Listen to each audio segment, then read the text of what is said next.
I'll take a few specs. I'll get these just so I've got the whole specs of the bag. I'm in your hands. You tell me what you want me to do, how you want to do it. So I'll just get some base specs so we know where they are. That then gives us a reference mark. Yeah, that's fine. So where were you playing for the qualifying? No, I'm not playing the senior, the open. I played the amateur. I'm not playing the professional. Okay, yeah. I was saying to James, I mean, you know, I was the first person who was fitted at. Came from the US and he fitted me out, but things have changed there, and I just I think it's time to have a recheck. And anything from a general kind of playing point of view, and particularly kind of working on anything swing wise or anything of note that you're kind of finding with the game at the moment that you. My game's decent, but I just want to see.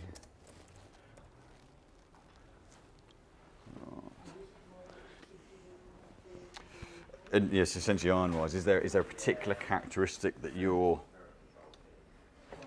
looking to alter, or looking to kind of augment, or is it more a case of just make sure everything's? No, not really. I want to just, like, if I was coming here with a blank sheet of paper and I said to fit me out, Okay, cool. That's kind of what I'm asking. Got it.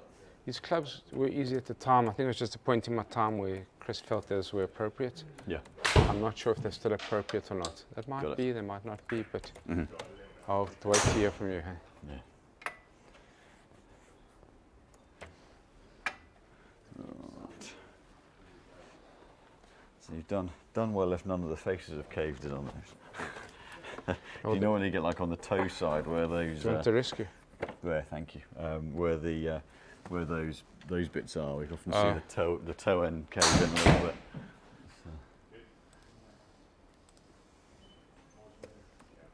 Which course do you play at in South Africa? It's called Helton. They played the Joburg Open on the DP World Tour in November. You may have seen it. Okay. Yes. Oh, Hamilton. Yeah. Yes. Yeah. It used to be a classic course. Nicholas redesigned it. It's not bad today. It's like a nice members course. Yeah. It's like a really pleasant place to play it. Yeah. It's a nice outing. Sounds like mine. I'm St George's Hill, and it's one of those where St George's. I've looked. You can. It's once just you a told me really about it, fun place to yours play. is a It's kind of place, it quietly nicks shots off you as you go around. You suddenly go around and go, oh, yeah, I thought I'd scored better than that.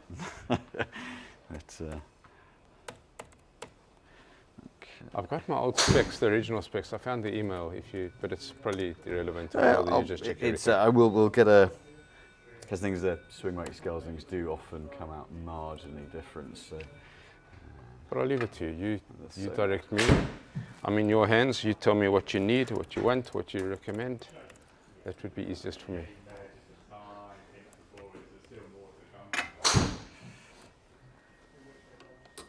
Naturally right-handed? Yes. And would you, I guess from a playing point of view, would you say, are you more someone who plays, would you tend to play a stock shot the whole time? Are you more kind of technical in the way you, kind of, would you think more about a kind of technique based, or are you more of a field player, would you say? I would say more technique, but when I'm playing well, I play by feel. Yeah. In terms of flight shots and your when play shots rather than... Yes, when I get into a groove, when I'm defensive, I'm probably more technical. Okay. But when I start getting my confidence up, I start hitting shots both ways. But that's only in practice round, in tournaments.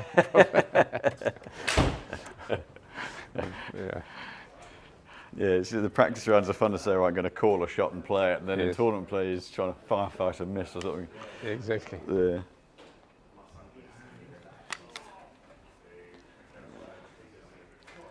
I'm going to send Judge here as soon as he gets into a groove. He needs to come and get a new setup from you. So how's his, is he Loughborough? Pardon me? Is he Loughborough? Nottingham. Nottingham. He had a great year. He finished third on the UK Auto Merit, and he's played really well. Hey? Yeah. Yeah.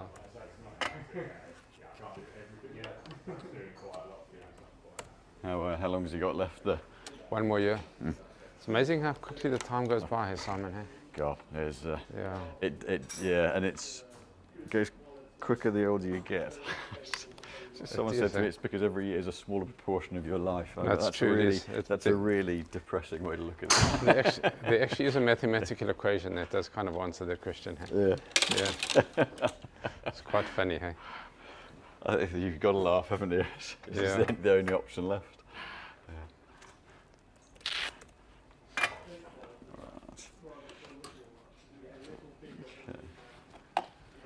So the fitting will actually be really interesting. You know, my dad will actually be quite interested in this because it's fairly comfortable. You know, he's so technical. So I think this will actually be nice for him. Hey?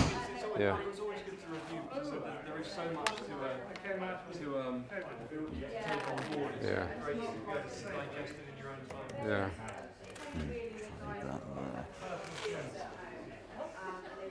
Can I pass you anything? Can I help you? No, I need to keep moving today, I think. Yeah, keep the legs moving. God, you forget how it's a long walk.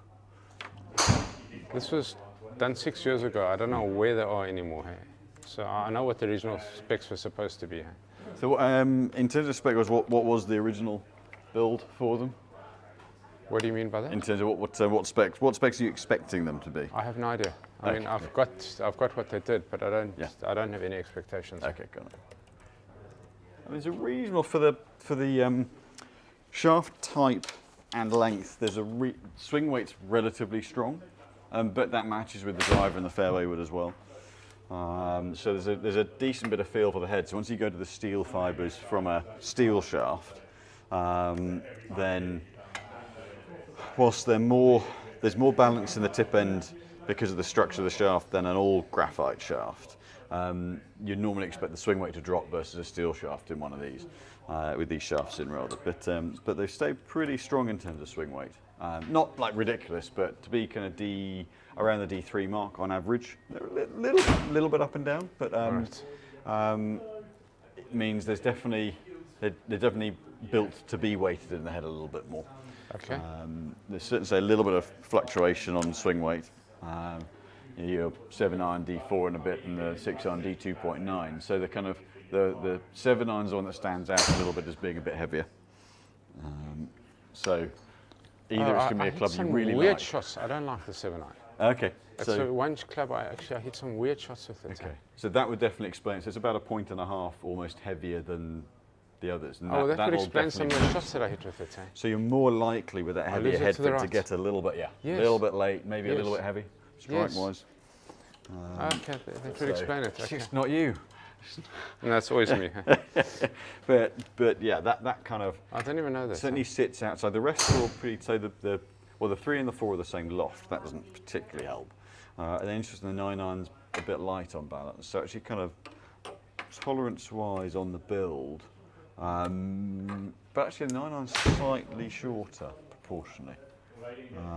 Now there are some variables on grip caps and things, but the length progression's a little bit interesting. Let me tell you what happened. I went back to Cool Clubs last year and they took these shafts out of these heads and put them into the TP 790s. Okay.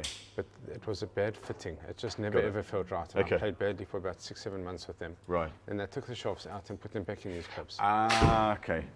Got it. Yeah. So they may have had to adjust some length slightly. There was no science. It was just pull out, put back in. There was no thought process in that. Got it. Okay. I was so desperate that I would have taken anything, at the time anyway. So I didn't know where I was at. Got it. Okay. Yeah, and certainly, I mean, that sort of fluctuates. The 9-iron being D1.5, 7-iron D4.4, that's a big differential. So the 9-iron, in theory, likely to lose the head a little bit, maybe tug it a little left. I do all the time. Or be the best club in the bag. But yeah, because that's then pointed a bit lighter. I hook it all the time. It's the weirdest thing. So it'll be that. Okay. It'll be that. Yeah. Or it's highly likely to be that. At least that kind of. The good side is that what we're finding from a base structure point of view ties in with what you're experiencing with them on course. That's so funny, Simon. I never even thought about that. But it's one of those things where you think, right, same head, same shafts, yeah, it must be me, I think. But actually, it's only when you go into this, you can see, right, we can see there are some differentials in there. And so actually, based on the setup, we'd expect certain results. And the good side is, so that ties in exactly with where you're seeing the one course. Thank you. That's great. Thank you very much. Oh my goodness, I never even thought about that, Simon. So funny, hey? Well, at least there's a physical reason for it, which is we can I'm so glad at the very I'm least waiting explain for it. you. Okay. So I was laughing with the interactions. You're saying, listen, I'm not blowing you off, I'm just really busy. yeah, my diary is generally a few James, I had weeks to in. wait, Simon. I kept every appointment I was trying to get with him. He said, sorry. And then eventually said, listen, I'm not blowing you off, I'm like really busy. He said, don't take it personally. So I said, okay, when are you available? I'll fit in with you. Yeah. Yeah. In the end, yeah. Yeah, so some of it's the result of these videos and things I'm seeing. That's so funny, huh? Okay. It's already so insightful, James, the feedback that Simon's given me. I never actually thought to check the specs. And even if I had thought, it wouldn't have been done properly like this either. So, yeah, really important. Yeah. Yes.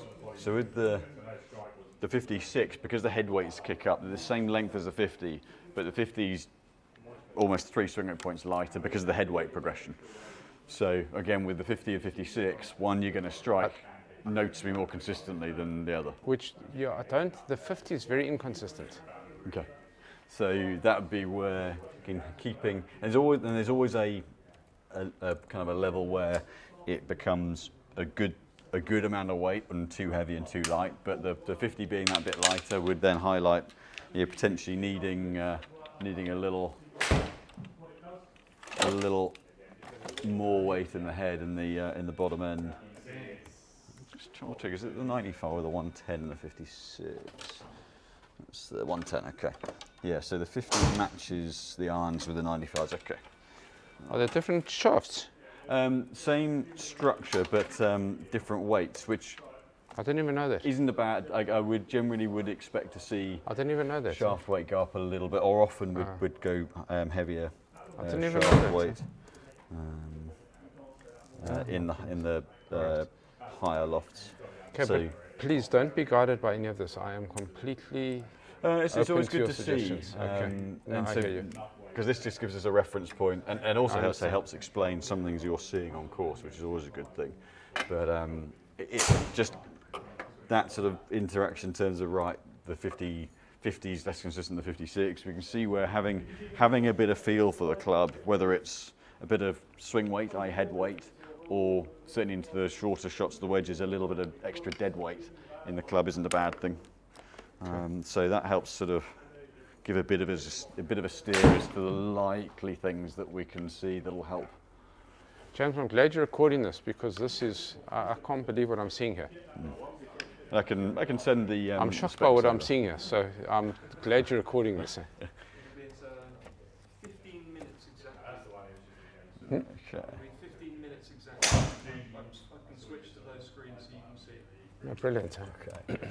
Yeah. So there's the kind of the top half. The 3 through 6 are pretty consistent, and the 7 stands out a bit. Then the 8's sort of in line, and the 9's a bit lighter. 9 picture a bit lighter.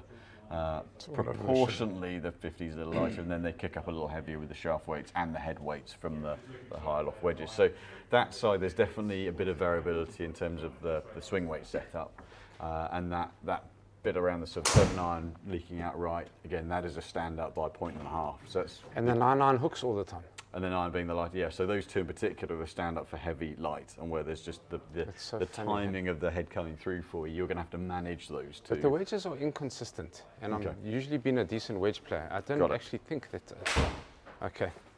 Right. Again, can be when you're getting to the smaller swings, having a bit of when I go to a different shaft in my 56 and 60 from my kind of irons, and I have the 50 set up like my irons as you do, and it might well be that actually going into a steel shaft into those gives a little bit more. There's a natural balance of the shaft that changes. So, but we'll be able to test it all out and see. So grab any club you like, get limbered up. No, I've loosened Oh, it. you've already I'm loosened. ready, Great. yeah. That's why I came early. What ball do you play? A Titleist, I flip between the Pro V1 and the Pro V1X. Okay. I like the Pro V1X, Yep. but I just thought it would be maybe better for me than the Pro V1, but I like both. Okay. Well, we'll start with the Pro VX as a base point from a ball type. And then, But I have used the Callaway Triple Check, the Chrome X as well, because I was putting with the Chrome X, the Okay. Triple Check. So Yeah. I switched to that ball. But the truth is that I prefer the Titleist the most. Okay. Well, we use that as a start, as a base point from a Right. data side of things, and make sure people don't cross-contaminate the balls. Listen, I'm not set on graphite shafts, by the way. So if you want to put me into steel, I'm happy with that too. Hey? So Great. So if you want to grab the, I don't know what irons to go with or what shafts to go with. Start with that. So that's the 6, and then we'll Okay. get a. Do you want me to put this into meters or yards? Meters, please. It's an easy switch over. Yeah, thanks, Simon. Wrong button.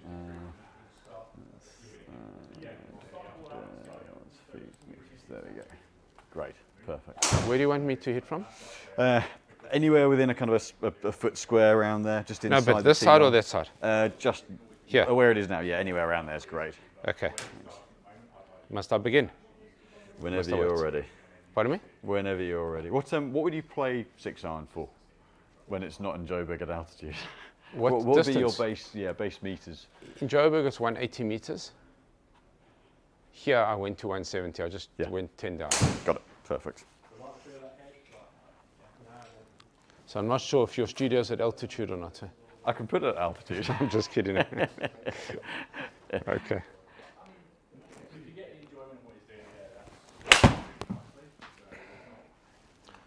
That's low and to the right. And generally, from a shot pattern, shot shape point of view, would you play with a draw? Little draw. Okay, great. Okay, let me go again.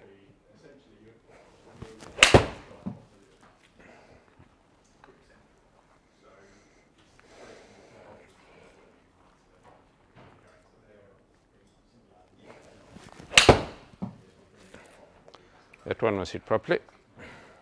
And generally, would a miss be more likely to be one that stays a little bit right? Yes. Yeah.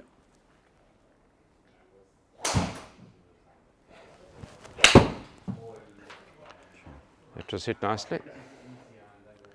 Yeah. But I guess in tournaments, Simon, it would tend more to start being hooky as the tournament gets further into it. Okay.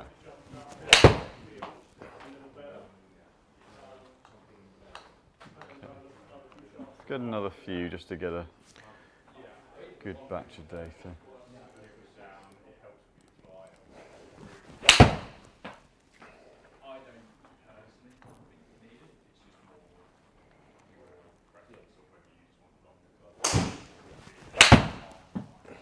Okay, just one more would be great. Thanks, Barry. Yeah, the first couple, I missed the first two, Yeah. but after that felt better. Okay. I mean, certainly based, but when they're not, that one's just got a missed spin number, so it's going to give a slightly funky distance read. But they're certainly not a million miles off. So one thing that you have is very much not very much, but rather than being someone who really kind of hits at it with your hands, you do have kind of a strong hip rotation there. So it's a kind of body turn through rather than someone who really kind of who hits bottom hand. It's not a bottom hand heavy action. So the principle of going to something like a steel fibre and not being too tip heavy makes sense. Certainly in principle, looking at that, there's nothing that alarms me about the shaft setup. I'm not looking at going, wow, that's there's something fundamentally we need to change, because actually the way you move through, I'll get on the data screen here, the path consistency, club face consistency, that you're not having to save it through impact, and that would really be, if it starts to be a little heavy, you see as you turn, the club gets stuck behind you, or a little light, the plane can change. I would say that probably under pressure I do start getting flippy though. Okay. But that might be more technical thing for myself as opposed to the clubs. We'll see. It'll be interesting as we kind of go through. I certainly wouldn't want to make the balance in terms of for example, like the 7-iron, which is heavier in the head. With those, that can get the head a little bit isolated because the shaft's not naturally lower half weighted. The flow of weight, if you get to a heavy swing weight with a it's not counterbalance, but to exaggerate the counterbalance shaft, you've got a separation of weight on the end and then weight at the grip end, and they can get a bit of a detachment to it. No, it doesn't feel like that. So the 7 iron might well be like that, but it doesn't look like you're struggling to find the club face. Again, strike consistency, Not at all. there. Flight consistency is pretty good as well. So there's nothing that stands out where I look and go, okay, that's clearly a long way off. Yes. So I'm not struggling. I don't struggle to find the club face. Yeah, definitely. And it's the tolerance on face angle is pretty tight as well. So one that stayed a little bit right, but then you dialed it right in. So certainly in the main, obviously we'll do all the due diligence and just and check around it. But the base weight at the 95s, that means that as you've turned through, you and the arms and club are in sync. So yes, I got you. If we took the total weight, the base weight of the shaft, 7 or 8 grams either side, then likely to see a little bit of a separation with that, likely to. So there's nothing there that I look at and go, okay, that's clearly off. It may well be a case of looking at similar weight shafts with slightly different balance points, just to see if that helps the timing through the ball, if that helps to get a little bit more face, but then the face control is good. So it's certainly going to be pretty marginal. I can't see it being a massive change. I must say to you that, Judd's got the C-taper light, the 115X, they're too heavy for me. Yeah. But the feel of that C-taper light shaft feels very nice to me when I use clubs that get too difficult for me to hit. But that feel is nice. Okay. So I don't know if that's a similar thing to these steel fibers. No, pretty different. But in that one, the weight's in the bottom part of the shaft rather than just in the head. So in terms of these sort of exaggerated balance point in the shaft's sort of lower mid, but with some head weight. Whereas with the C-taper lights, it's very much through the bottom third of the shaft. Okay. So it's a fairly tip balanced shaft rather than just loading the head up to get the feel of it. So that's certainly something we'll look at, those kind of profiles to see whether that helps get a little bit I of have no timing idea. and feel. I'll be guided by you. So, but in the main, not a million miles off, certainly. Okay. But what I'll do to start with, I'll get a kind of a good kind of midpoint head. So it's still got a bit of face performance like these ones, like the M1s. And a similar loft, so we're going to I want to look at shaft first and see whether that can help to dial and. But what what clubs do you like? What heads? Do you have any idea? Well, I mean, so flight-wise, what we need to do is keep the ball speed from this. I don't really want to change that because that sits in a nice place. You're not somebody hits down or rips across the back of it. You're not a high spin player, so we need to make sure we keep a little bit of launch there. But don't want the spin to get any less than it is now. The flight's in a nice window at the moment. So I don't want to change those dynamics very much. And I think some of it's going to depend on a little bit of what kind of feel you want out of the club as well. Like these ones are quite hard sounding, they're quite clicky.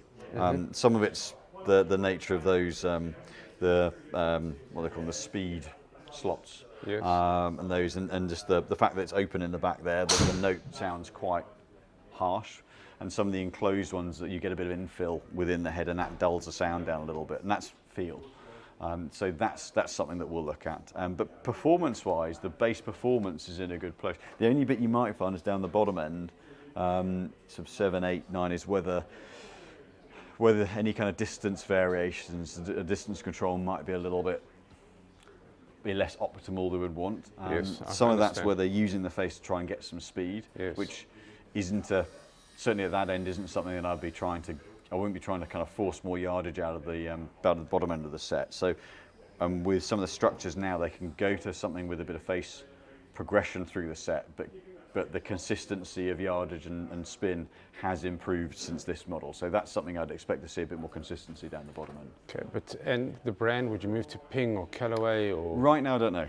I don't know. know. There's all options on the table at the moment. I think, take for example something like the P770s. That's where I'll start, just because it's a comparable head to this.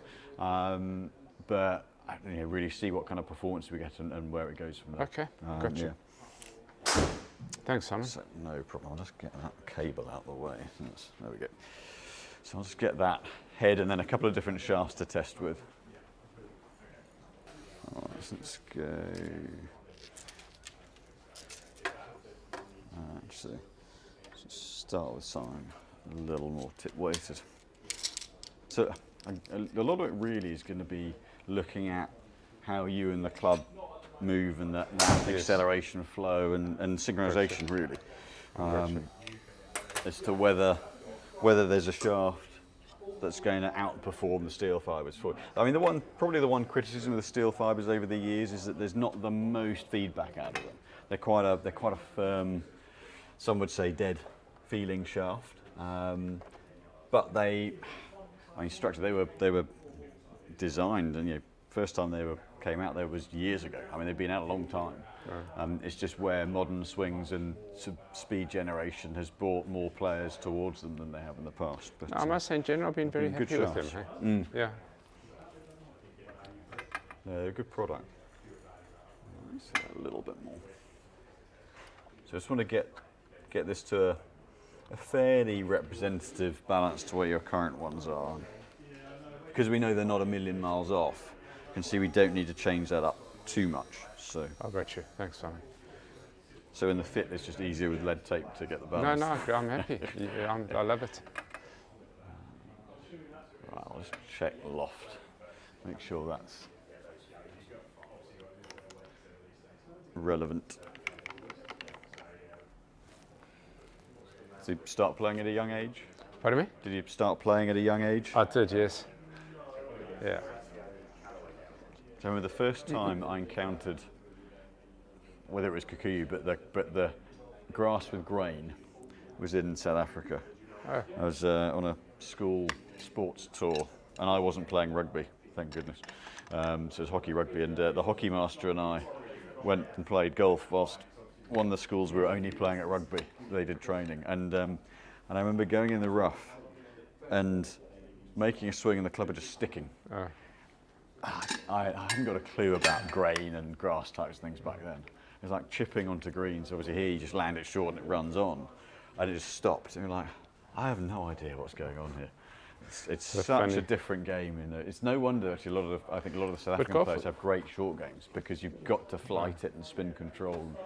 I was saying to James, golf's in my family. My dad was one of the country's best ever amateurs. He was the first foreigner to win the English stroke play, the Brabazon, at Leeds in Moortown in 1974. Right. And then he's been a golf teacher the last 20 years. Right. So, like quite a well-known golfing family, I'd say.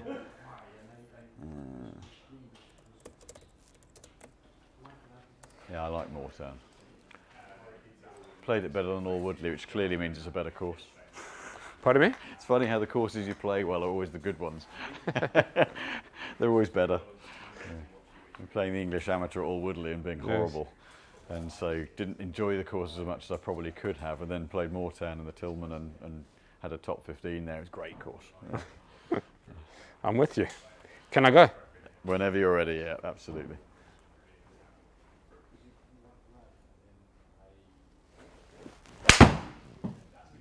Okay.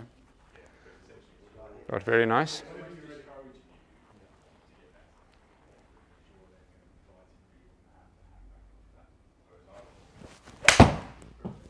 Okay. So that's what's quite nice there. So Must this I one hit more or stop? I will do a couple more, but also with that one I've gone to a steel shaft that's a similar, if anything, it might be a couple of grams lighter than those, but that has the balance in the bottom end, and you can definitely see, No, it feels very as you start down, you see the club drop in a little bit more. And it might well be that when you get into tournament play, you start to commit a little bit more. And if there's not enough in the bottom half of the shaft, you can end up kind of losing it on the way down. So we were trying to get the weight in the club at a point that matches how you move the handle. No, but I do start losing it a little bit, because I'm losing the feel somewhere, and then I'm flipping. And with those shots, do you feel like are they shots where, do you start to find the more you get into tournament play, do you commit more to shots?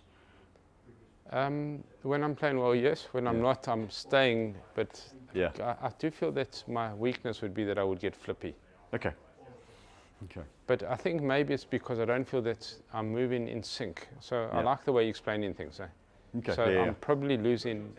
And there's a bit more. Essentially, there's a bit more to pull against on that shaft. It's not heavier, but the weight. This has got a very nice feel, by the way, as we've hit. I could feel it's a similar balance point to those C-taper lights you're talking about, but just not as heavy.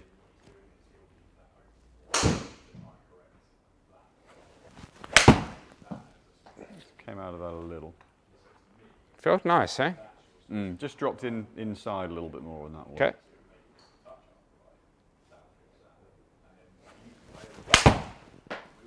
Okay. Let's just change it up a little. Those last couple just started to get left a little bit behind you, so I'm just going to change that up slightly. I felt they both went right. Did they? Yep. Yeah, okay. the second one was face angles. Interesting, those are the ones where that last one, as you moved it a bit quicker, it looked like it got left behind. I'm just going to rein that back a little bit. It did. I felt they both went slightly right. Eh? So the one before... But they were well hit to the right. the one before was more path. So a little bit open on the face. That last one was more path was good, but then the face got left open. Okay. So, okay, let's just take that back a little.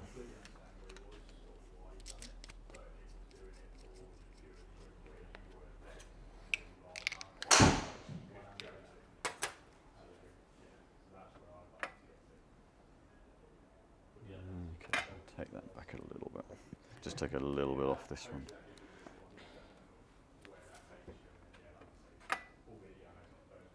It's where swing weight on its own can be a little bit misleading sometimes because it doesn't take into account the weight of the shaft, the balance point. It's just a static balance. So it gives you a start point, but not necessarily a kind of an absolute measure. So what gram shaft was that I had before? That last one was of 92. And this? This is a little bit heavy. This is 95, 96. But Okay. the previous one is more pointedly tip weighted. And So this any one? of the steels are going to swing slightly more bottom half oriented than the steel fibre. Can I go? Yep, thank you.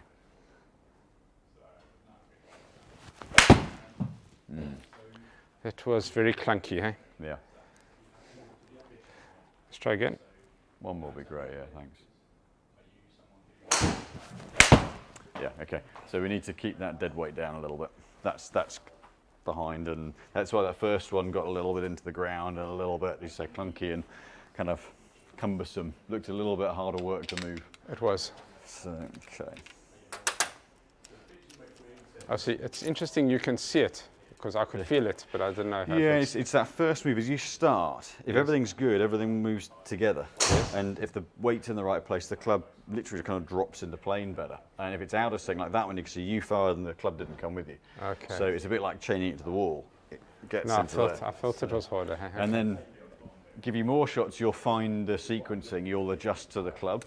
But obviously that's not the idea of what we're doing. So. I got you.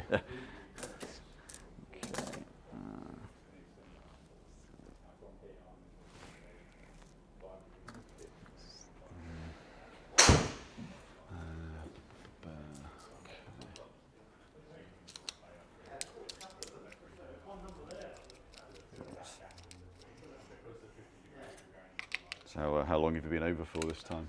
I've been over for 2 weeks. I played the tournament, and then I joined a new company, and they've got offices here, and I've just been working with them. eh? Yep. Getting to learn London more and more. Is the offices right up in the centre of town, or? Yes. Two bases, one in Chelmsford and one in Grace Church Street in the city. Got it. Great, lovely. Thank you.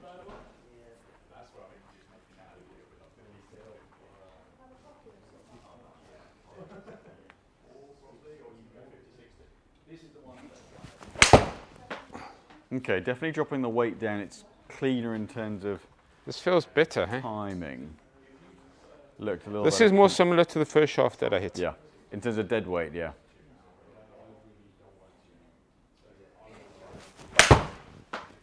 Okay. Just change the head weight very slightly on that. Just slightly hanging open on you. Just going to take a little bit of weight off that. Like half a swing weight point or so. Quite enough.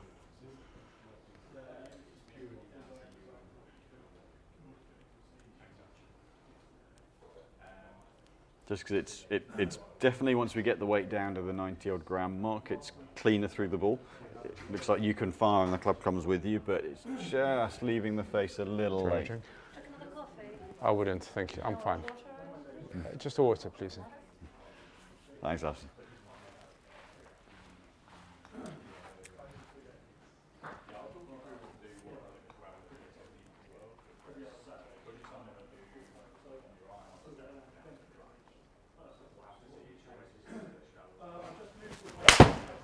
Okay, that looked nice. What's that? That looked cleaner. A little thin, but not too bad. Okay. Got that slightly low. Okay. So where this one, I'm just going to check that ball that you just hit, because it's just giving a slightly, I'll keep that one out of the way. Just giving a calculation on spin. What I like with that is it looks like it's giving you enough to use to develop your speed with, but it's not, doesn't look like it can get left on you.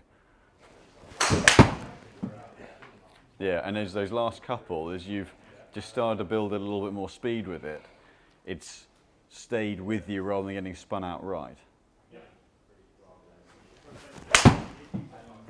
Yeah, so what we're not seeing, yeah, that's nice. So what we're not seeing like we did with the first one is as you started to get a feel for it, build a bit of trust with it, move a bit quicker, with the first one we then started to see the miss right. Yes. Whereas with this one, the first two were a little right, it just looked like the head was a bit late on you. Then took the weight off and these have started to square up a little bit better. But as you've hitting more shots with it, as the club speed's gone up a little bit, it's staying square rather than going out that way. Yeah, I was trying to just mess that stuff See those free up. I'll come back to that one. I'm gonna get a couple of the other. I'm gonna get a couple of other options, but that's a lot. So we're still pretty much just on 90 grams. So if anything, maybe a couple of grams lighter than the steel fibres, but the weight, say, naturally sits a little lower in the shaft, so you're using the bottom half of the club a bit more rather than just a head weight on the end. I got you. I think that's where That feels nice the for me. sensitivity to that sort of 7 iron, the head weight being heavier, then the bottom end gets late and goes Funny, right. cheers, eh? And then a little lighter on the 9 iron, Yes. and there's just not enough to hit against. So Yes. that should certainly find for the field shots as well, you can use the weight to play out a quieter swing as well, rather than always having to steer at I it. bet with a quieter swing with these clubs, Yeah. it gets left on me. Okay, yeah. Yes. Okay, yeah, so there's a bit more weight that's going to Yes. drop in and you can use for those field shots for sure. I'm just making sure I'm not missing anything. I think what would be interesting with those is to play a few different shot types and see if there are kind of certain shots that you go to on course, whether how the club responds to you playing some different shots. So, for example, I've always been, if I'm between clubs, I quite like just to knock the flight down a little bit. Okay, so I hit a knockdown, a fade. But if there are kind of go-to shots that you play on course, just seeing how naturally those play for you. Okay, I call it just like a 3/4. Yeah, Let me just great. hit it. So sometimes, like if it's not an 8, but I want to hit this. Let's Yeah. see. Yeah, okay, so this will be my 3/4. Okay, yeah. that's Nice. Nice. Now let me hit a fade, which is difficult for me, but let's move one to the right.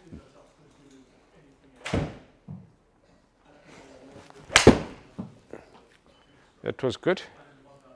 Okay, yeah, that's nice. So path stayed very neutral and then just the face opened up a little. Which I was trying to do. Yeah. Let's go for a high one. I've really got to get this over a tree.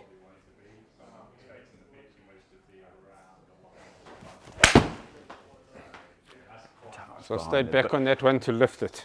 What's nice with each of those is where, as you play them, you can see that the club's working with you. It's not sort of, once you go away from just a stock swing, that I think for me is one of the biggest keys when you get a player of your level, is that the club allows you to control where it's going. It drops into the line and then where you move it follows, rather than having to really kind of put it in place. But that's what I'm looking for. Let me hit 100 meter into the wind. I'm at the links. I just want to hit a knockdown, 100 meter, 7 iron, because the winds, I'm into a 3 club wind. This is a very important shot for me.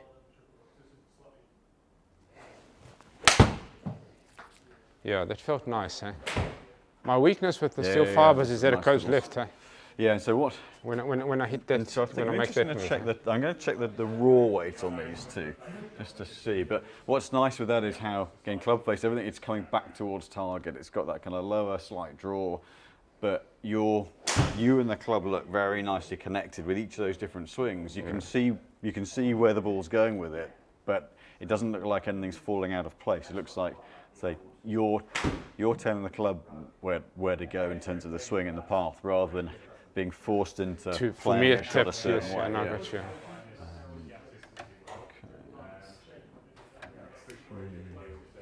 So that's 403 grams.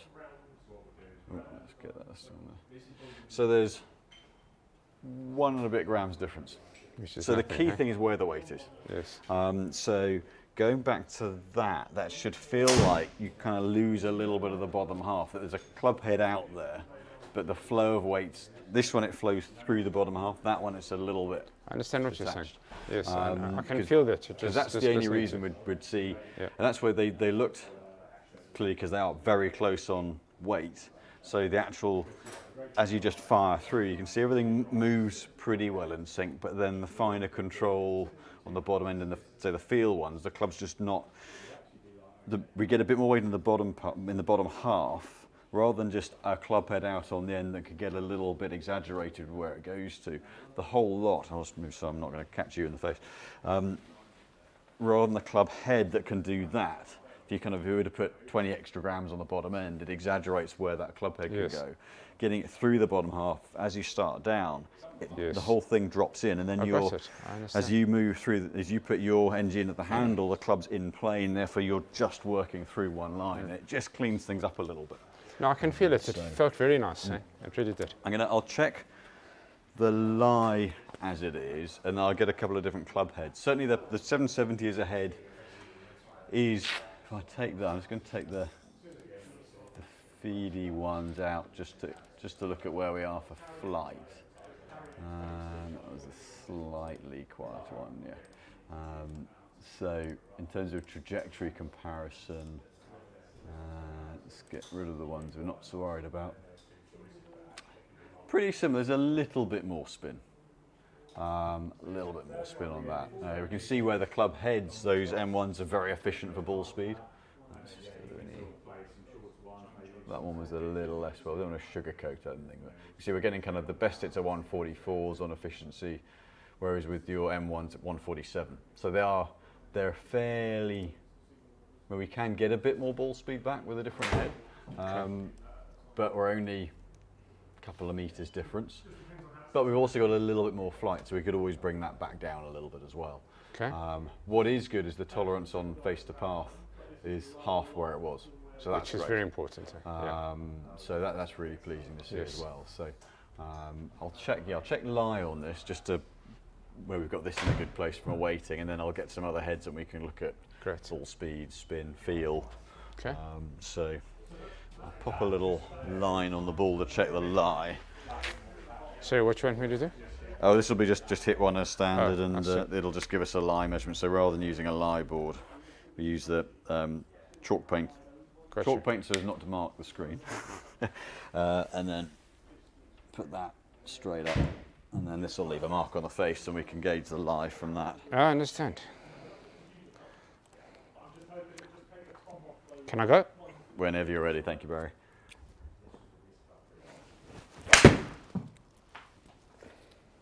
Ball speed. Let's just click that. See, I don't miss the centre. Yeah. So that one very, very slightly toe up, but half a degree maybe. So that's something we can fine tune once we get the head selected. So that's interesting, huh? Look at that, eh? Wow. So pretty neutral there. So where do you want it? Like 1 groove lower or 2 grooves lower? It depends a bit on the surface you're hitting off. Off any mat you're going to get a contact very slightly higher up the face than off turf, which is why on mats you generally get a little more launch, a little less spin. Yes, because it's soft underneath. Or if you're playing, for example, in Japan, some of the states where it's overseeded and the ball sits up a little bit more, you're going to catch it maybe a groove higher up the face, so you get a very slightly different launch and spin depending on grass type. So here, where it's a fine grass that sits down to the turf, a little on the yes, the turf's very fine, yeah. That's where you generally have to get a little bit more on top of it to get the sweet spot. So you'll tend to find a slightly steeper angle of attack for some of the Northern European. No, I can see that. Yes. Versus a little bit shallower for the thicker leaf where the ball sits up a bit more to try to on the mitigate strike. No, I got it. I got you. So I'll get a couple of different head. heads to come in. Some of them, we'll get a couple that visually are different, but also feel-wise to see what you like playing. You're the boss.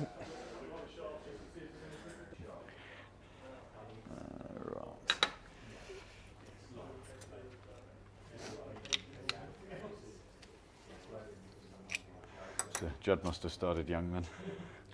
Yeah, Judd's been playing since he was 4. Yeah.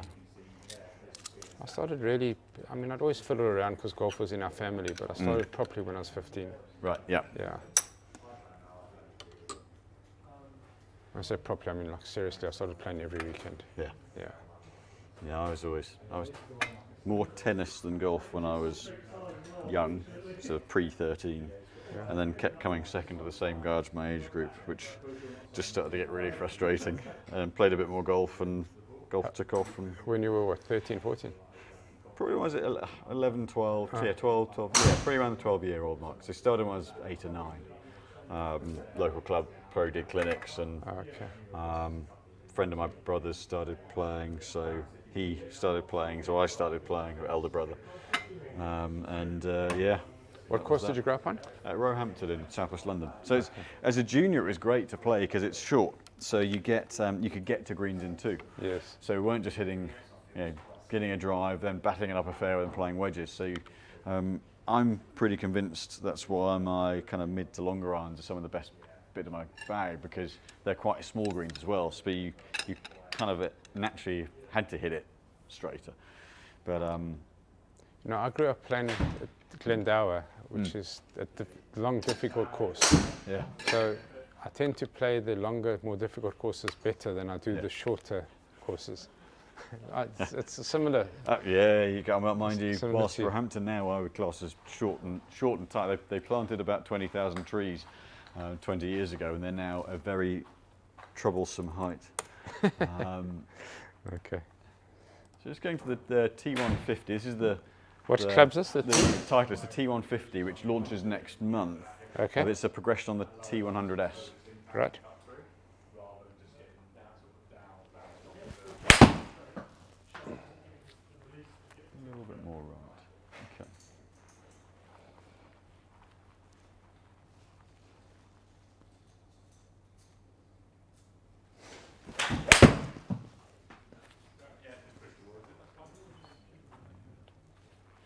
Okay.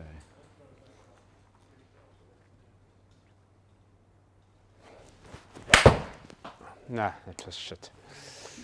I'm going to give it just change the balance a bit, because where they put weight across the back, some more in the toe, so you have to very slightly change the balance depending on the head to make it. So you can't just take your D2 with this head, so you D2 everyone. It's Okay. we saw that with drivers a few years back, and it definitely is the case with irons as well.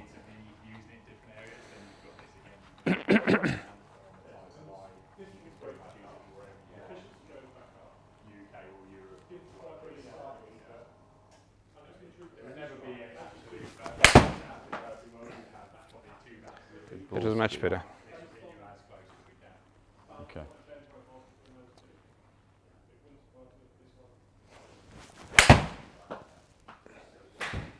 Contact better straight away there. The last 2 were much better. Still staying slightly right though. So. That's a good move through. Yeah, that little bit more weight. It's interesting, with this head, that little bit more weight got the contact there, but these ones with this head are staying just a little bit right. Now, you could view that as both a good and a bad thing, in that you could say, well, if your miss is left, if you've got a head that's not trying to hit it left, Yes. then you've got a head that's protecting against the left miss, and so I know I would rather see one missing a bit right because I know I can square it in, than a head that's trying to get it going left. I've So, got you. I mean, the 770 isn't a left. It's not a particularly left basted. It's not offset. It's not massively toe weighted to try to get that weight coming through. As a brand, as a line, there's a little bit less offset. The T100, 150 series are better players, irons oriented with a bit of performance, whereas the 770 is almost a softened back of the 790. So they're still P series, so players series, but likely to generate just a little bit, make it a hair easier to square up the TaylorMade head to the Titleist. But that's certainly, it's interesting, the launch angle, that's a little bit lower than the TaylorMade, but retains a similar spin. So again, this is sort of slightly depending on what visuals you like to see. If you don't want to see it pick up quickly off the face, then that head just keeps that initial launch angle a little bit stronger. I prefer height. Okay. Because then I feel like when I've got a tree, I'm not like bending back all the time. Yeah. I prefer a higher flight. I'm going to get a slightly different head to this one, because this one, the Mizuno head, will bring that launch angle down. No, let me hit a couple. Yeah. I know that I can knock it down when I need to. Yeah. Okay, yeah. I don't want to battle to lift. So we should being the operative word. Now, I grew up playing pings. I mean, do you do pings? Yeah, I mean, the i230 was the one I was going to get, because that should, in theory, should launch it just a little bit higher. Let's look at it. But the TaylorMade, the 770 is a good head for that as well. It's Yes, good for picking up a bit of flight. There you go. So that's the 223 Mizuno.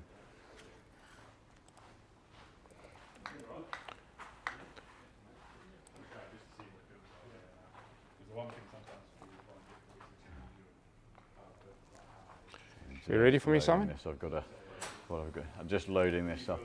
I've got to clear out some of the background data after the fit. It's taking a bit of time. So great, whenever you're ready. So a little bit of a neater, thinner top line, neater head shape on this as well. Yeah, very nice looking head.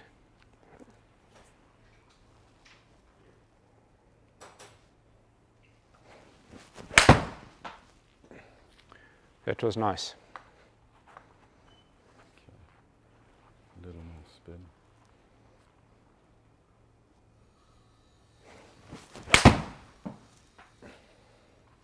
Bit of a softer sound and more spin on this head. Too much, or I'll hit one more. Yeah. It's interesting. Launch angle's fine, but we're at. You can see where the spin is. It's that's going to be Too much spin because of where your launch angle is. You get up to nearly 30 meters flight height. It's spinning too much. It's just going to take a bit of efficiency off. So it's spinning too much. I wouldn't say too much. It's one of these. It's at the upper end of the window that I want to see. But based on the flight that you're used to seeing a trajectory with launch angle with about 500 revs less spin. So what that's going to mean in terms of playing in wind, certainly, then it's going to stall a little bit more at the top of the flight. So whereas the others are both at 4.7, 4.8 on spin, so a more similar spin to where your current gamers are, putting another 10, 12% of spin on, that's going to be, you're going to have to work the flight down a little bit. That's going to be problematic. So. I got you. Nice looking head though. Hey? Yeah, they've done it. I mean, they're due. I've seen an image of what's coming. There's an update. I think it's going to be September, October on the MP series. But they've done it's the first MP series that they've really got a bit of tech into, progression-wise. Okay. So they've done a very good job with them. I'll get the ping head though. That's definitely one to compare.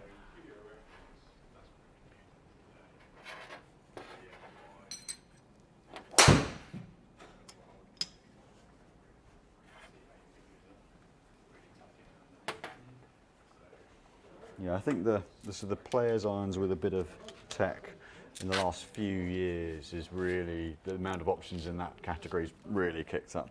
There used to be a real kind of, you had to make a decision of do you go for the control and the consistency of more of a single piece style head and give up a little bit of ball speed performance, or go to a cannon of a head and risk losing a bit of distance control, whereas now that's not a decision we have to make, which is quite nice.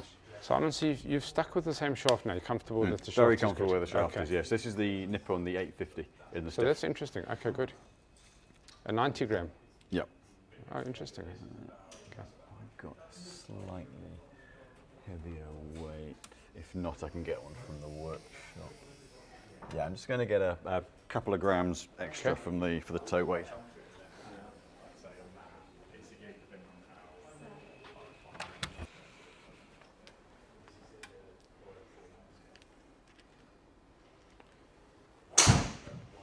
So do you manage to get a game with Judd when you come over? I didn't. He hasn't been here. I haven't seen him. But I did play at Walton Heath on Sunday. A friend of mine's a member there. Played the old course. Are they on mats yet? Yes. Yeah. On 3 or 4 holes. Okay. Yes. Right, yeah, that's. It's always the downside for members of courses that have tournaments like that is that the compromises and the lead up to it, you end up. But it wasn't too bad. It just affected me on the one wedge shot on the one par 5 that I just hit it a bit long. Off the Okay. net. Yeah. Comes out with no spin. Yeah. Just flew 3 meters longer to back pin than I was expecting. Anyway. And there, the problem is there's probably heather there. Yes. I would imagine. Yeah. It Yeah. was Some a of the beautiful golf course. Some of the thickest heather I've played is Yeah. there. It's. Yeah. It's such a vast bit of land. Yeah. I kind of find it quite amusing. Some of the I'll check loft. Some of the craters on the course are from World War II bombs. Yes, you were showing me, hey? Yeah. Yeah, crazy. Yeah, good test of golf. Walton here. Yeah, I enjoyed it. I really enjoyed it. Do you play the old or the new? I played the old. I played the new before, but I preferred the old quite a lot. Yeah, I mean, each time I go there, I find you go there and you look back and there's another tee that they've added. No, we didn't play off the back tees, we played off the mains tees. Yeah. But the back tees were significantly further. Hey? Yeah, it's one of those. I agree. I think the old just has a little bit more for me than the new, but they're both such good courses, strong courses. Just relogging this. So this is the ping, the I-230. Can I go? Whenever you're ready, thank you.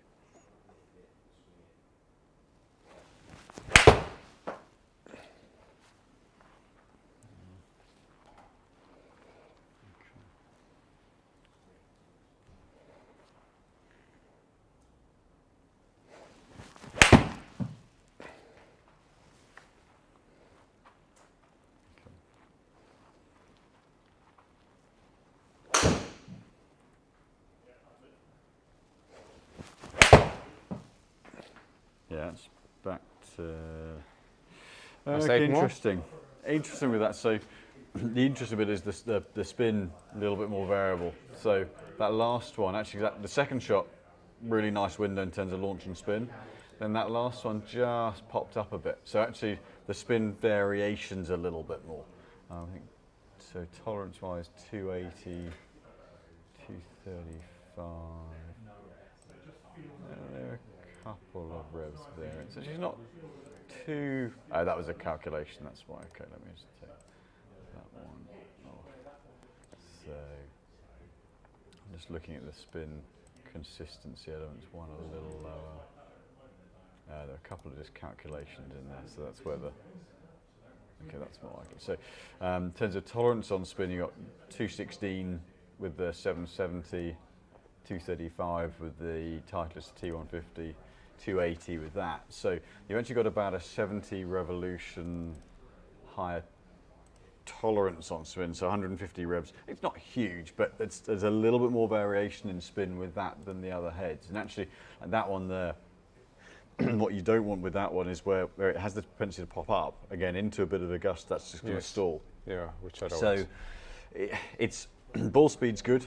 Launch windows, launches on the seconds two are really consistent, but yeah, that spin, you've got a 700 rev variation in those two, then the one that you've hit harder is going slightly shorter as a result. So a little bit more up and down with that. So I'm going to go back to those two. Yeah, certainly the 770, which is the first one's a very strong performance actually. Interesting to go back. We'll do a couple more with each of those. And nothing in colourway, hey? I'll get the Apex Pro. They're just about to switch, so I don't know stock-wise where they're sitting right now, but it'll be an interesting comparison.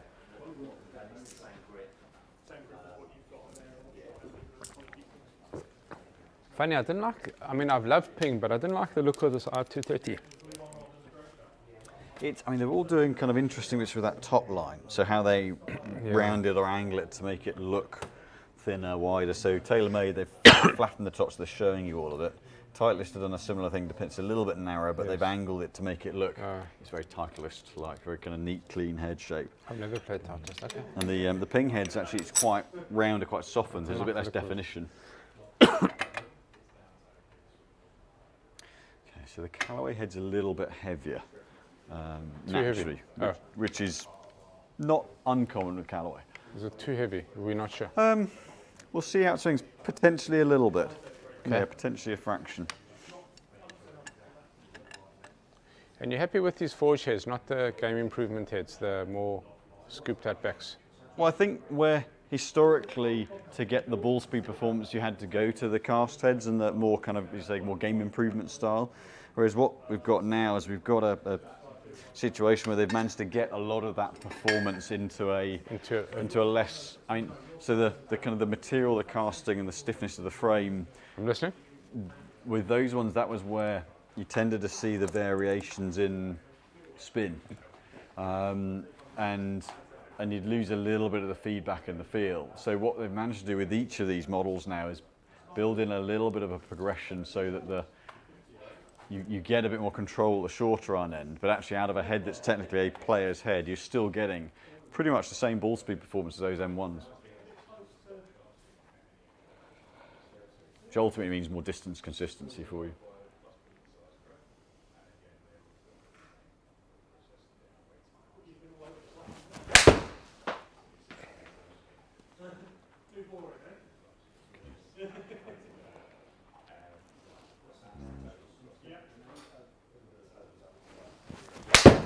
Yeah, so head weight's an issue though. So it's just dropping under a little bit, and again, spin's popped, but that first one in particular, so it's not right, eh? it just dropped underneath. So because it's about a swing weight point heavier, it's only a couple of grams, but a swing weight point heavier than the others, and we'd be far fighting the head weight a bit with that. No, good. I'm glad that we checked it. Let's put the TaylorMade back on.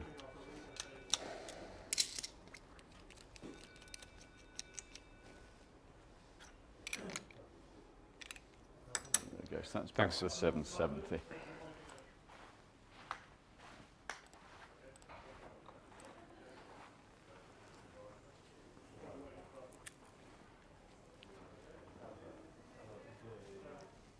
I can go.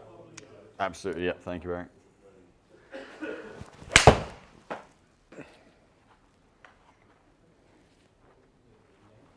Just clung onto that one a little bit.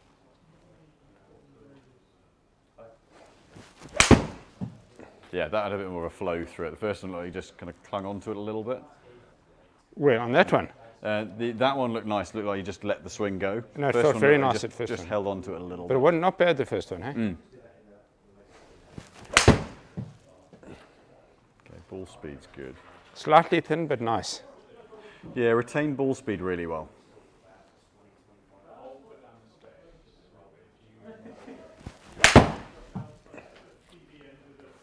Slightly toey? Slightly heavy on the last one, Yeah. Okay, yeah. but not bad. Okay, I'll switch to the Titleist just to see. As a instinctively, going back to that, a head that you like relative to the others that you've hit. Pardon me?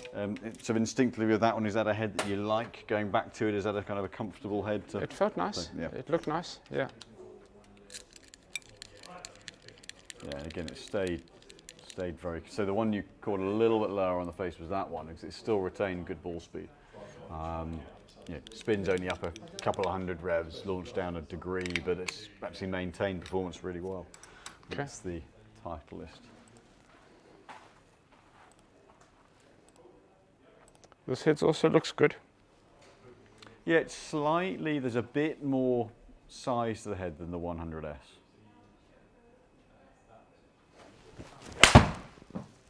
Okay, I hit that slightly right, but it's not bad. Let me go again.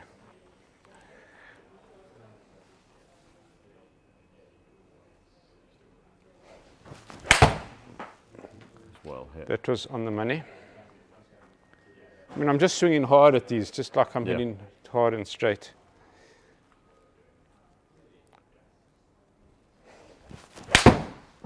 It's interesting. This head definitely has a little bit more right side for you. Let me hit one more. Yeah, but I think I can definitely see a pattern there.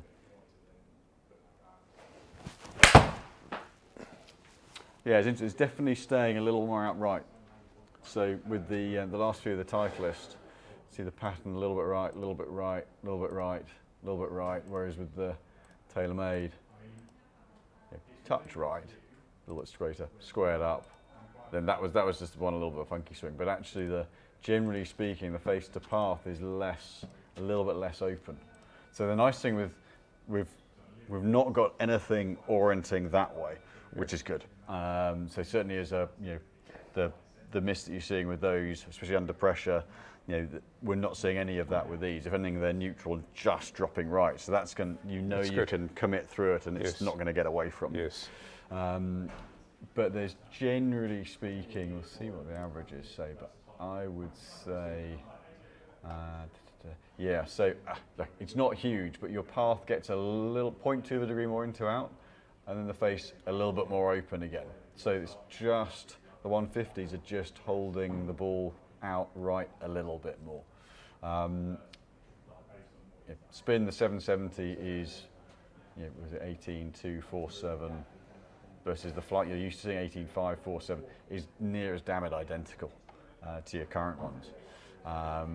So the trajectories are a bit more similar, which from I like where they are, so wasn't really trying to change that side. And the 770s keep the flight in that exact same window, but they square up. I think the 770s square up just a little bit better for you than the 150s. Okay. Gotcha. And that's just a bit of where there's. No, I'm happy with that. Hey? I think there's just a little bit more. Well, the design-wise, slightly more that way. Can I hit another 3 with the 770? Okay. Absolutely. So you're honing in on this model, huh? Yeah, I think just the. This combination. Yeah, I think it's the dispersion side of it, where the launch and the spin are, ball speed consistency. Tolerance on ball speed is 3.5 with the 150 and 2 miles an hour with the 770. So it's giving you a slightly more consistent output. Yes. So, in terms of a tolerance of 3 meters on the 770s and 6 on the 150s. So let's see if we go down. Listen, I would be very impressed because I know that these are like distance irons. So I mean, if you're getting similar output, it's like excellent. Yeah, and as a product category, that's where the players irons, but with a bit of performance and tech. It's been a big part of the industry that's improved. Simon, I'll just hit 2 or 3 with this, eh?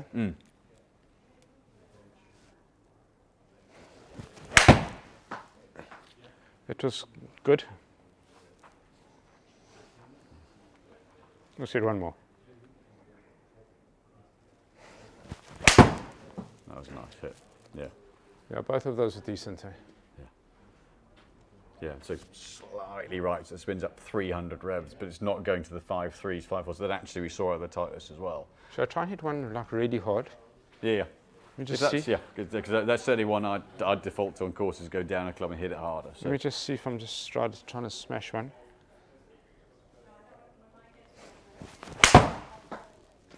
Yeah, and up goes the ball speed, 121. Yeah, another 4 or 5 meters. You happy with that?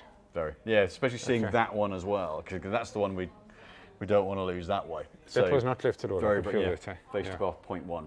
So yeah, that's definitely a good match. Great. Definitely. So we've settled on this club now. Yeah, very happy with that from the performance off the head, the consistency of performance off of it, the ball speed, stability. Certainly shaft-wise, again, seeing the feedy shots and then that one where you've put that little bit of extra into it.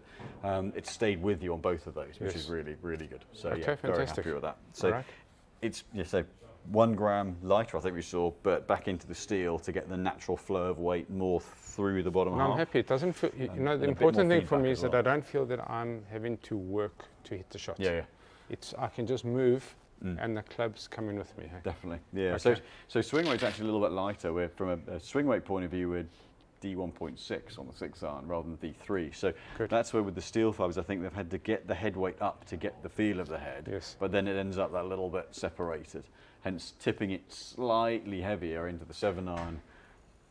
That just drops it under, gets the head hanging open. Yeah, but the feel's very good. I mean, I liked the feel of each of those shots that I hit. No, really, really nice consistency there as well. Okay. So, So I will need 3 iron to wedge, I guess, eh? I don't know if it goes to gap wedge. Well, they do a gap wedge in it. I mean, the only thing I'd have to, I'm just going to double check one thing relative to the 3-iron side of it.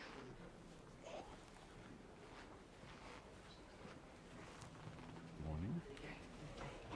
Stiff as a ball. Oh no. Yeah, solid. Yeah. Well enough that it wasn't a waste of a day. Would you just listen? You're at 3 o'clock and then take the show. Apparently Ekaterina Sharp is arriving today with DPD this morning. It arrived at DPD station at 2 a.m. Okay, yeah. I've emailed her, tried to leave a voicemail, Yeah, couldn't get through to her, so I've let her know the situation. Great. I said, oh, Cool, thank you very much. right. Thanks, Austin. Wedge. Brilliant, yeah. Maybe the 3 needs to just be another driving iron. I don't have to have the 3, hey? I mean, We that's could probably find- the only question, I guess, I want to just make sure, because we don't do many of them, that they're still doing the 3 on which they are. I mean, the only, well, I guess actually at the moment, your 3-iron and 4-iron measure the same loft. So that's, But I'm happy to use this 3-iron if that's a 3. I don't know if that's any good. well, Or unless you got another the loft driving will iron end for up me. being the same as, or give or take a degree to the 4-iron. So I think it's a question with the 3-iron of what shot type. I mean, it's certainly as a a driving iron. I mean, so you've got the hybrid at 19 degrees. You've got a 3 and a 4-iron at basically 19 degrees. So you've got 3 clubs that measure the same loft in the bag currently. So stupid. So the 3 and the 4, in terms of what they do, can become, relative to what you're getting out of those, can become one club. Okay. Because they, other than the 3-iron being a half-inch longer. But then I would about need a driving iron with the set, eh? That top bit is all about job roll. So 4-iron's going to end up being the kind of the base off more at 20 degrees rather than 19 that the current one is. It's, I guess, actually it'd be interesting to see the. Sorry, are you going to, flight so on then will you make this 4-iron 19 or 20? my gut feel, looking at where spins and things are, I think the 20 to me makes sense from a control point of view. But it'd be interesting to see what flight you get on your current 4-iron. Just to see where the spin gets to you, gets for you with that. Because then, yeah, I mean, there are times, I mean, on the tighter courses, I prefer an iron off the tee. Yeah, But in definitely. Joburg, where it's more lush, I'm happy with the rescue, Yeah.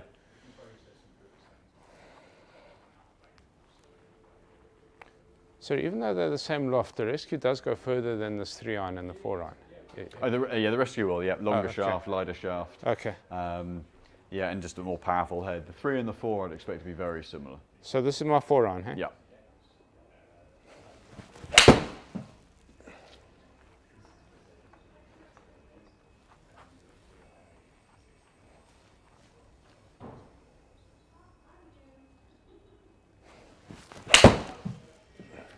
Okay, so that's the stronger flight.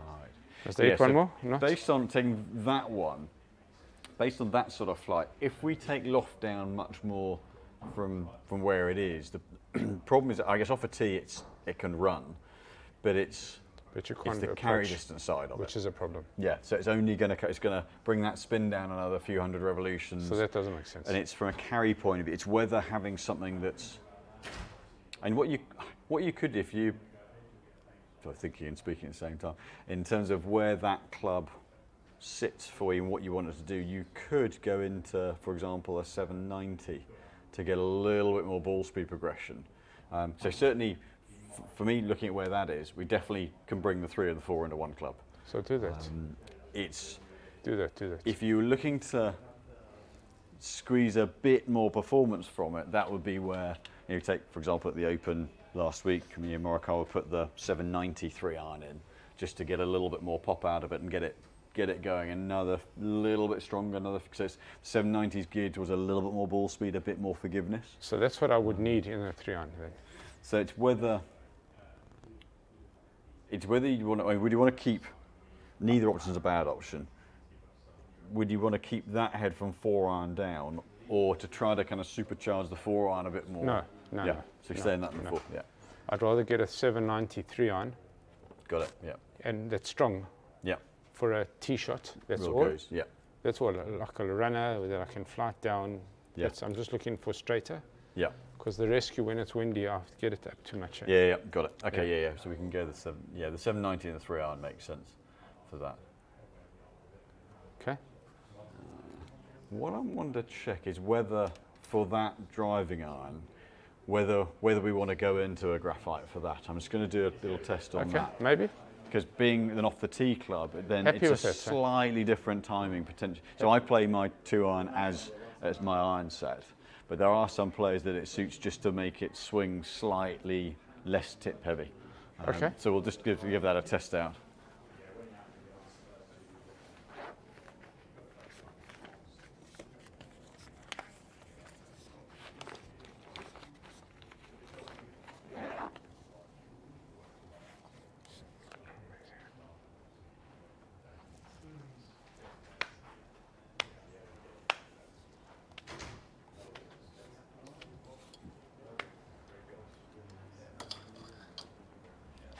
Yeah, that's good. So let's go. I mean, I've moved off the wedges. We'll come back to the wedges afterwards. Yeah, we'll do that. Yeah. Getting too excited, yeah. Let's go for 50. Let's go. Let's just see if I go into slightly less heavy.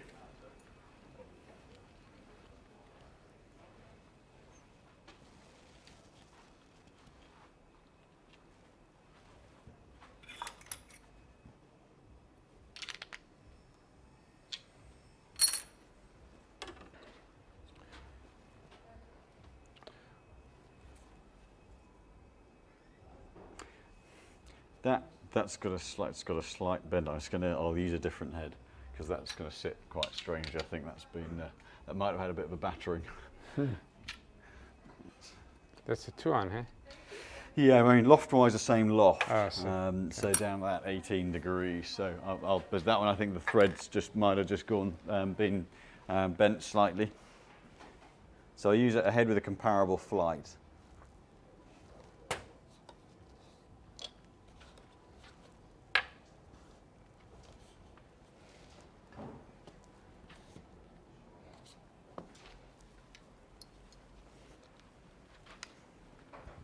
Really to see whether to build it in line with where the irons are or whether to go just to something that's a little bit lighter. Just where as an off the tee club you can generally sometimes just a little bit of a different timing. It's just an off the tee club. Let me just have a quick look at what weight's in this.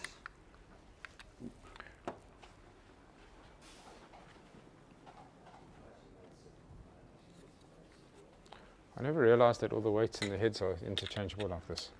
Some. Oh, okay. So because of the nature of the account we have with Callaway TaylorMade, we get some weights that others might not. Yes, I see. Mind you, the guys at Cool Clubs have a similar access.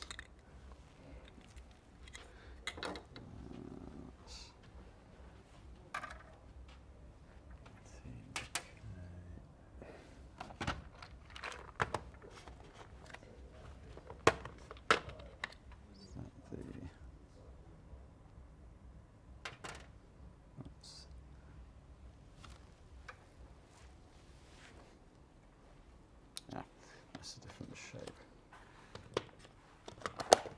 Okay.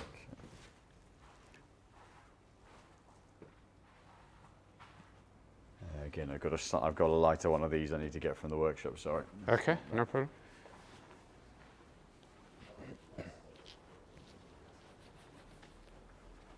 Hopefully that one will fit. I've got to get Jad to you as soon as possible. Hey? He's got to check where he's at. I mean, there's been so much fiddling with his clubs, and I'm worried that based on what you've shown me today, there's no ways that his stuff is consistent and accurate. It's a difficult one, isn't it? Because you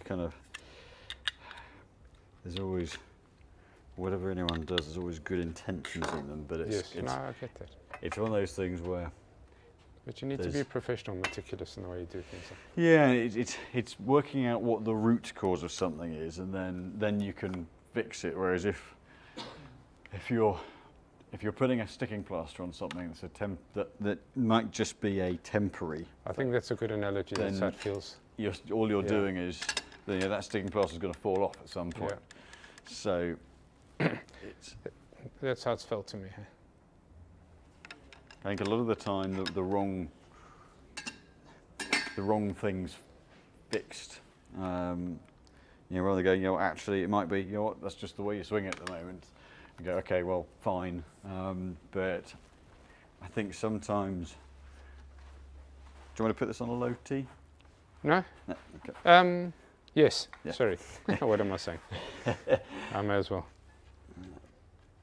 I think sometimes when you get to like judge level, elite level, it's such small margins. Judd's way sometimes. better than me. I mean, he's 5 shots better than me, at least, around.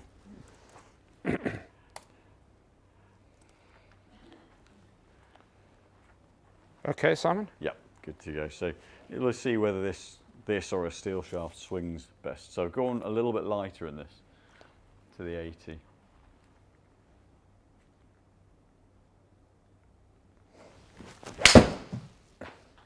No, this feels great.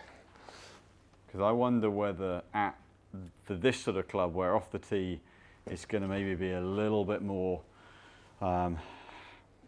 distance oriented, that are slightly, I'm just going to clip your mic back on, it's just hanging off, excuse me, there we go, where the steel in this could end up just getting a little bit stuck, whereas this shaft just allows you to free No, it this a feels little more. fantastic, eh?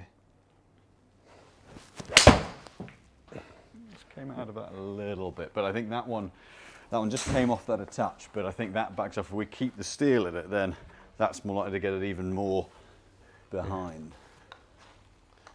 They felt very nice, I must say. I didn't feel to the right. I hear you. Contact good. Yeah, just face opened up a touch. Okay. Let me fix that. Oh no, I hit that then. I'm going to get a slightly different, or similar weight, but I'll just change it up very slightly, if I may. Thank you. And it's just where it kind of goes from needing the weight to take you down to the ball, No, I got you. to then getting in the way, and as you start to kick, it No, I appreciate stuck. that. So, Yeah. but you say squared that up beautifully. Just strike was off a little bit, really square. See whether a hybrid shaft, but it's because of the steel vibe is an iron shaft. Hybrid shaft will just change it up a little, the way it swings. Because this was a fraction longer, so just grip it down a quarter inch. Okay. On that.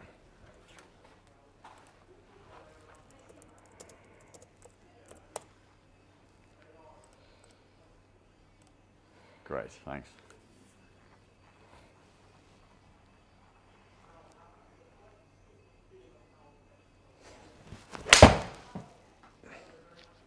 Okay. Better ball speed. That got a little more ball speed straight away. Feels very good as well.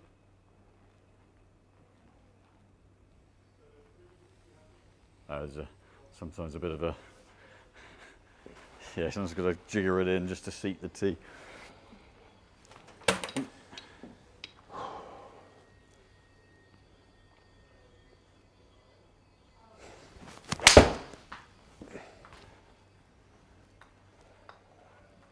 Okay, I'm just going to take that. I'll do one, just take it slightly further and then come back. Just remove the balance a little more from the tip, but ball speed's up at then at 130, whereas the steel fibre was 129. It's just a little bit more off to the right with the steel fibre, whereas that one, straight away ball speed's up a couple of miles an hour, but little bit of drift, but not too much.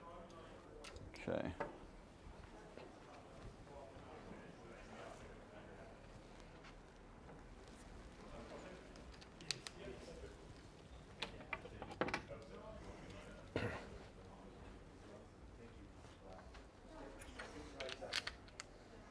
So you're staying up in Nottingham? Me? Mm. No, I've been in Marylebone this last week. Of course. Yes. Yeah. Just working in Marylebone, yeah. Mm.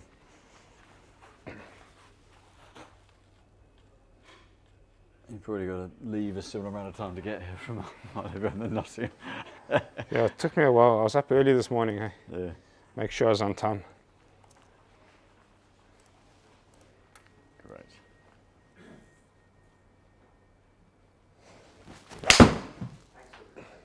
Okay.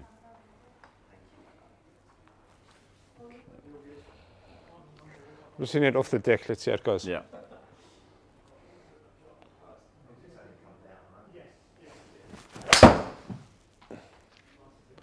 Feel very comfortable. I mean, every one you've given me, Simon, you'll just need to tell me.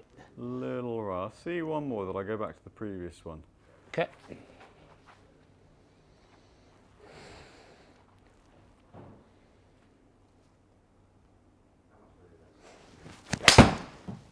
That was right. Yeah, you go back. Yeah, you can see that drop under a little Yeah. more.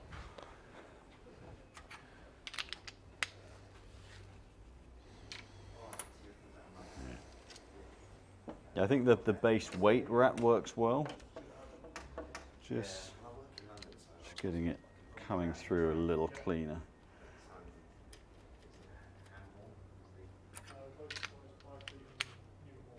There we go. Just go back to that one.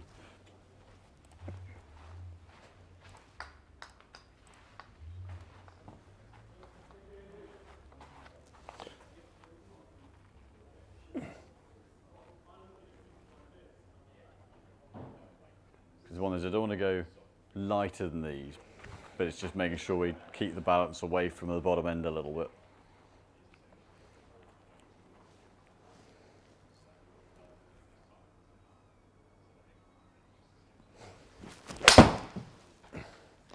It wasn't great. Okay. Interesting with that face squared up better though. So Let me the try strike one got more. a little onto the heel, but the face squared up better. Okay, let me try one more.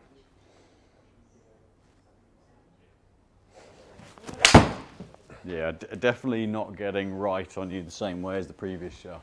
This That's is good. then got just a hint of draw back, and that's got the most efficiency out. Interesting to see that one off the ground as well, actually. That was hit out the middle, the last shot.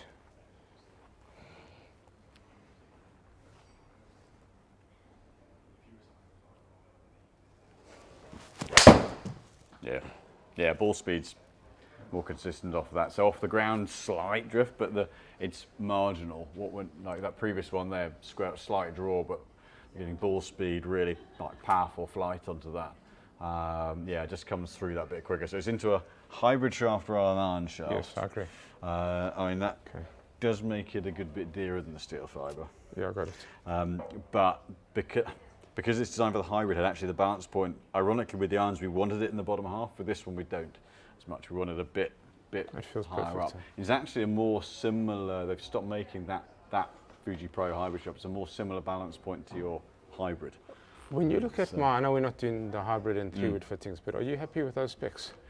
Hybrid, yeah, very similar to this. So hybrid, yeah. Fairway wood, no. That head weight's pretty heavy. It's too heavy. So shaft weight's lightish, not crazy, around the 70 gram mark, but the swing weight's very heavy at D5. Okay. So that head weight's going to be a little, I would expect that one to be a right miss, or the one where you've really got to catapult it and have, that could be quite a big miss either way on that. Or it's the unicorn that works, and I'm not quite sure how. No, it's not quite. But yeah, it's okay. certainly, yeah, swinging it up at D5 is really pretty strong. So I need to change that one. So that, I mean, even if it's, yeah, I mean, the TaylorMade, that M2 series, you're going back to them, their fairways tended to be fairly strong on weight, basically relative to other brands. So it's not a massive surprise to see that quite swing weight heavy. But yeah, where we're at, D1.5 with the irons, D1 with this, it's where your hybrid is D1. That all falls into But in place the limited together. time that we have you got time to help me with that or not? I can certainly look at something. Right. Yeah, we can certainly look at something. If for you that. got time, I'm just not sure how much time I've got with the master. Okay, So we'll get a look at the wedges. wedges. So you're I'll going to move do the trackman forward. 770s to the.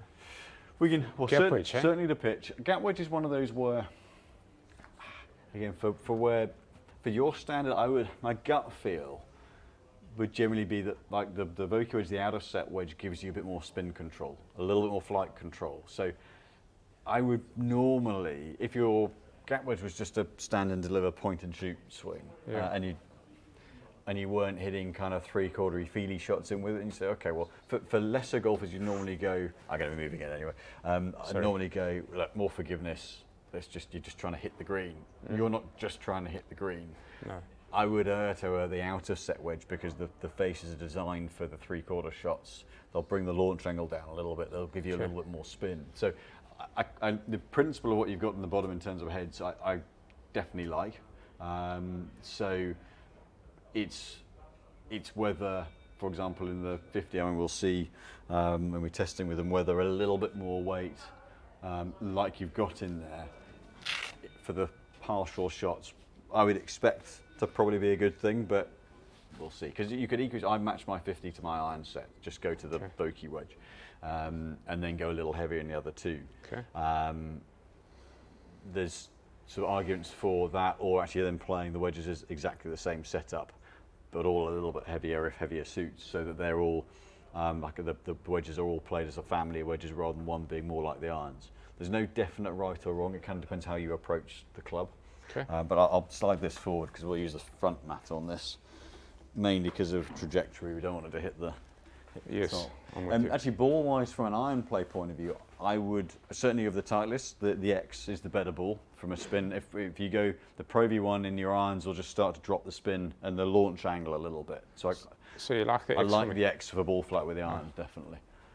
Is the Chrome Soft X similar to the Pro V1 X or not? The Chrome Soft X should be slightly lower spin than the Pro V1 X. Oh. The Pro V1 X for keeping launch up and spin and retaining a bit of spin is a very good ball. So it's going to be hard to match the launch height. No, I'm just saying, so I must stick to the Pro V1 X is your recommendation. Certainly, yeah, I think from a flight point of view and where the spin sits and where we want to keep that launch angle up, yeah, I think launch angle and spin side, I think, is in a really good place. Yeah. Okay, gotcha. What would be interesting to see to start with is just to get a few with your 56, so some like kind of comfortable. So you want me to hit my existing one? Thank you. Yeah. All right, I got you. So just some sort of comfortable, I guess 3/4 pitching. So probably. Just a standard. Sorry, we can come a little further into the map from there. There we go. So a little bit back from full, but a fairly stock swing otherwise. Can I go? Thank you. Yeah, whenever you're ready. Okay.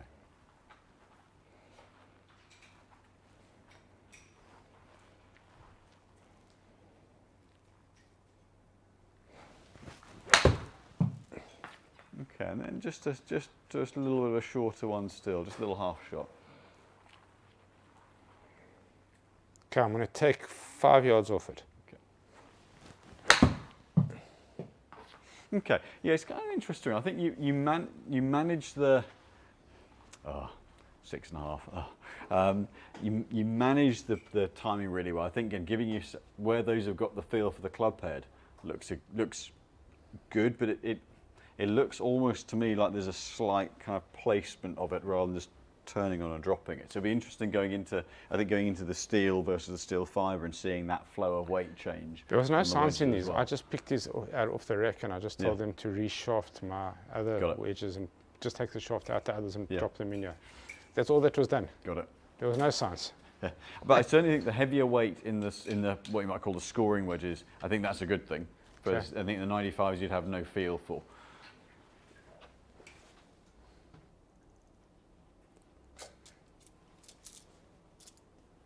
Okay, let's go.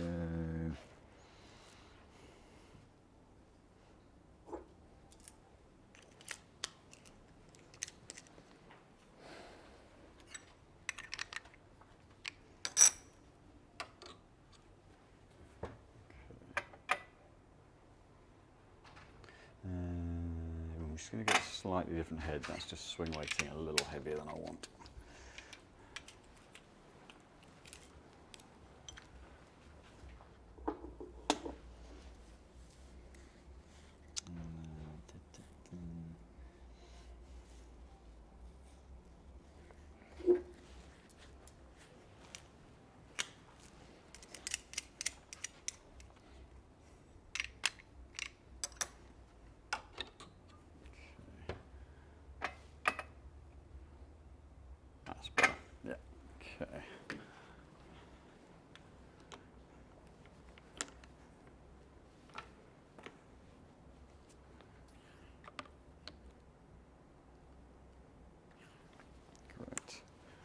So just the same couple of swings would be great.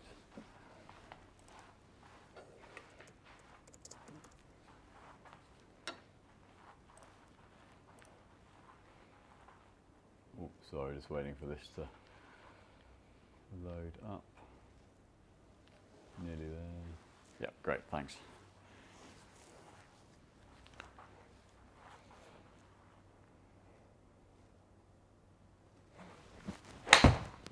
Yeah, prefer that straight away.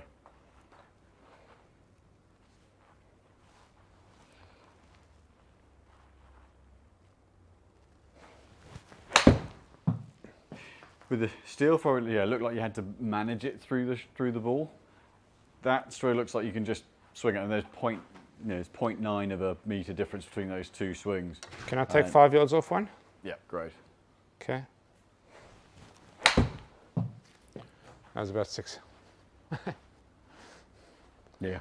So it stayed. Path got a little more into out, but yeah, you can see you've regulated the distance really nicely. I think there's an element again where I think with so dead weight is a couple of grams lighter, but it's a similar principle of getting a bit of weight flowing through the bottom half. My wedges don't feel fantastic, by the way. Yeah. I think it's just an aftermark. I just saw that head, thought I'm going to put that shaft in that, and that's what I did. There's no science in it. Yeah, and I think, again, I'm going to just cross-reference going just a hair lighter than that.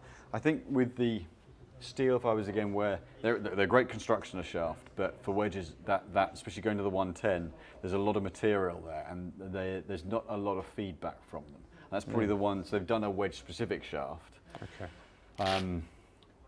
But out of a steel, because the wall thickness on steel is so much thinner, you get a little more play in the shaft, a little bit more give. My wedges don't feel nice, Yeah, I must say. Yeah, I think a lot of that's the construction of the shaft. I say it suits some players, but from as you say, a feel point of view, I can definitely see why that might be a little less enjoyable than others.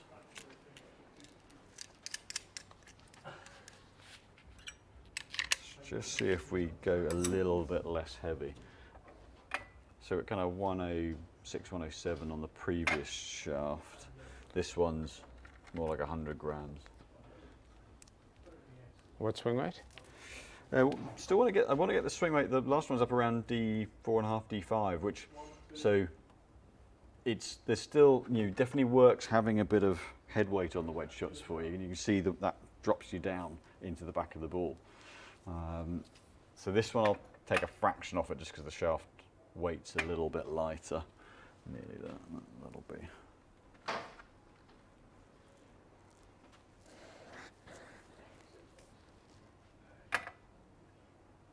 It's whether this just loses a little bit of the tempo and a little bit of the control, or whether it works really well.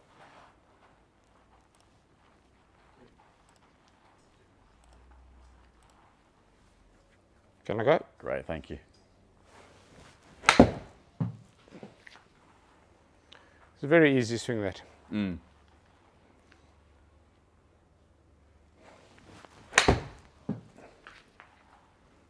Just go to the shorter swing with that.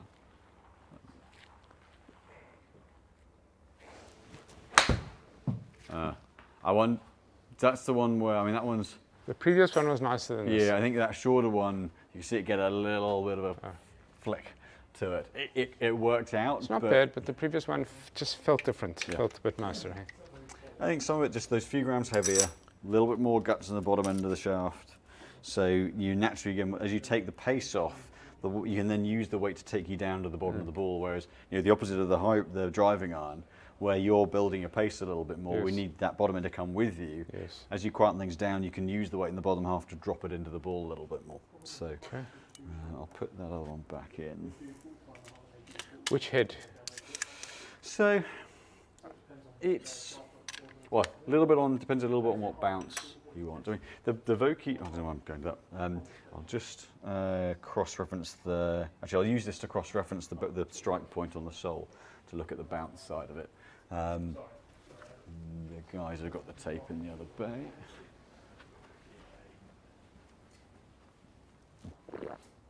Thank you.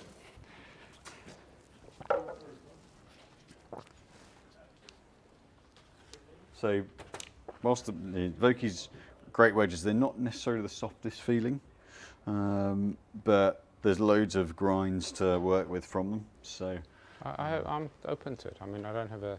since that, I'll just get the... So anytime we use the board to look at that strike point front to back on the sole.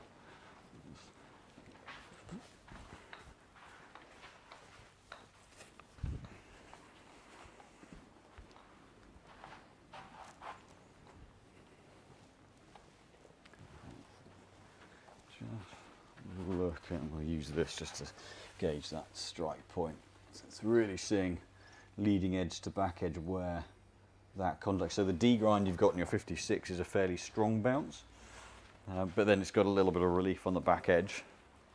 So just a fairly stock swing first.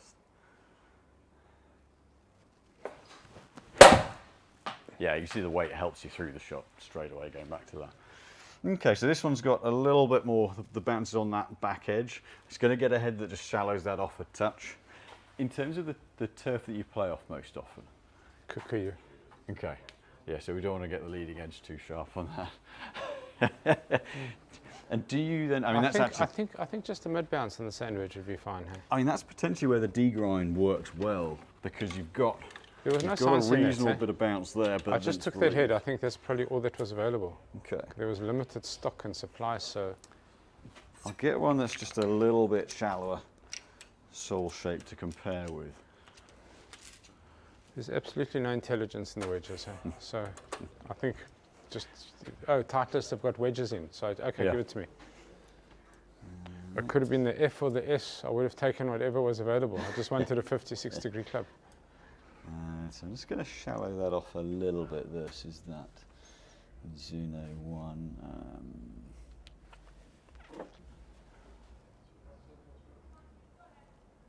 That's a little softer.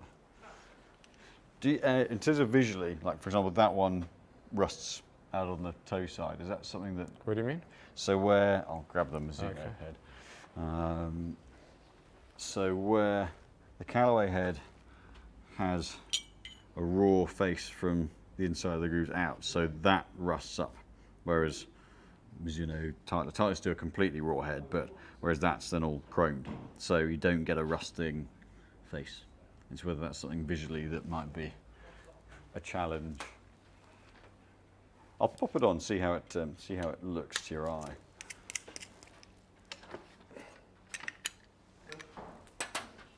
Ah, yeah. So more like that one. I don't love the rusting face. Yeah. I'll look at this from a sole for Okay. the sole shape side of things in Right. particular, and then we can revert to something that doesn't rust. Always trying to clean it and always rusting. There you go. See whether that's a slightly softer sole shape and whether that just helps to get a little bit more of the centre of the sole on the strike.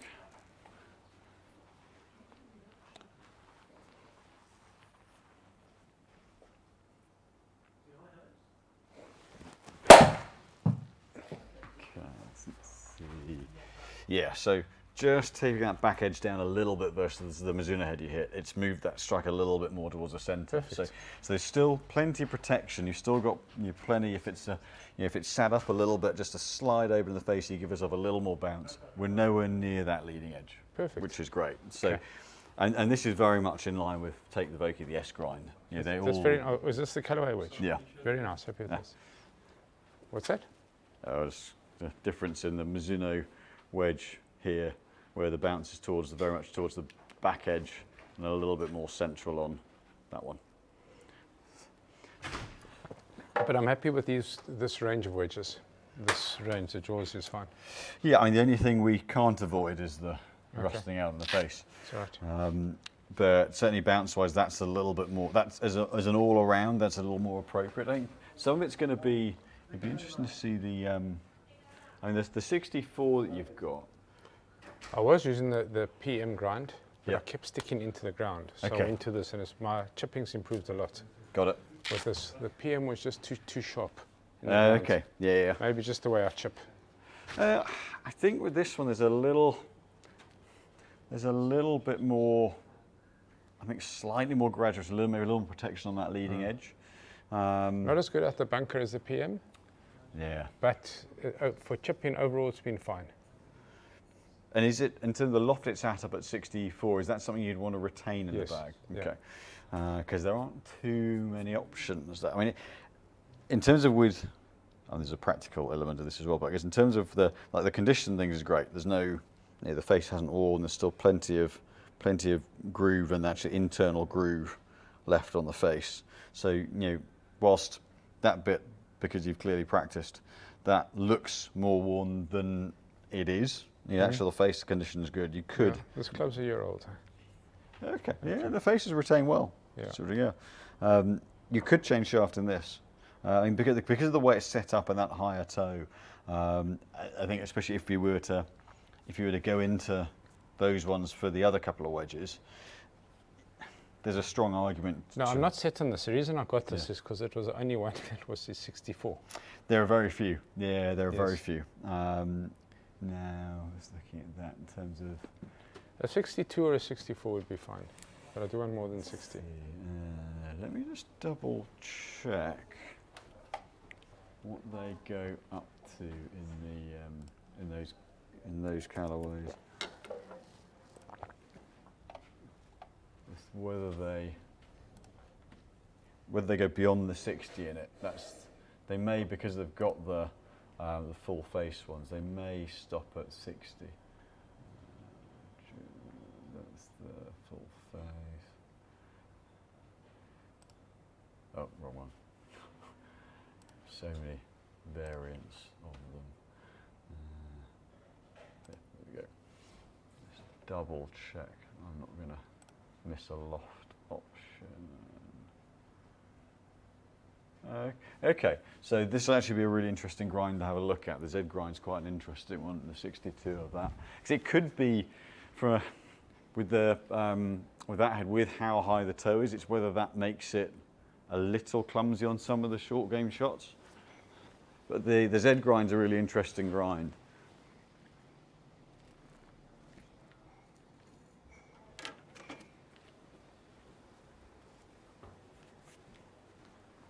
This one, I know that the loft's not as much, but this is really looking at that sole shape. So it's a little bit, it's got that kind of beveled leading edge, which protects the leading edge from digging in. Then it's a little bit shallower and then trails off. So actually, in terms of, it's not wildly dissimilar to the sole shape on this, but it's got a bit more protection on the leading edge.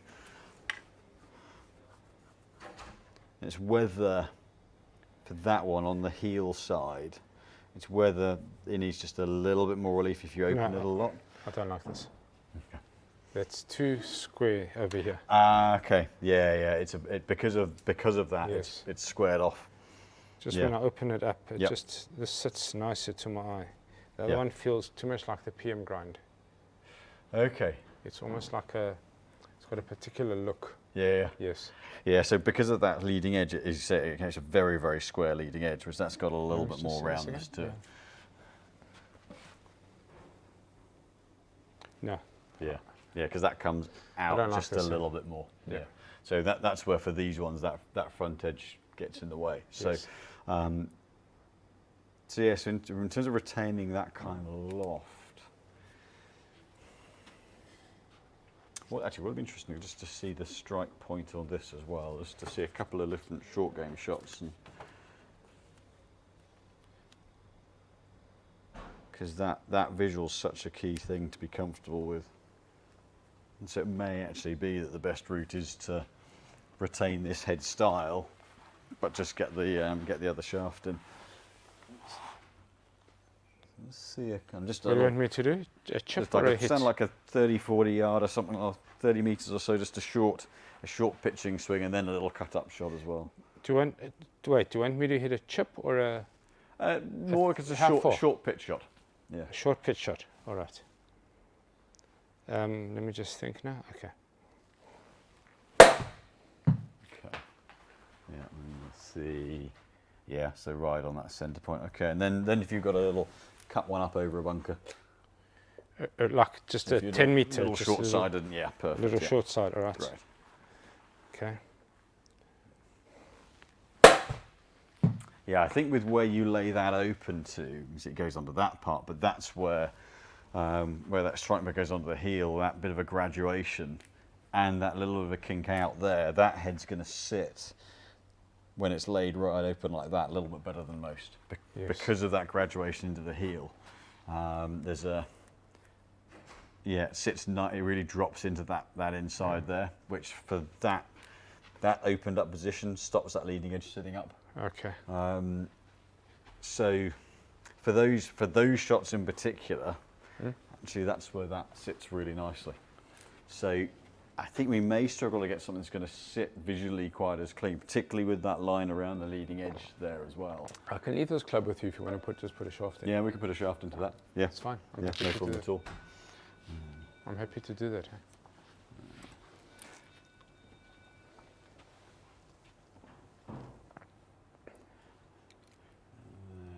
And let's get back into that page. And really, from a gapping point of view, the 50-degree makes sense in terms of splitting difference.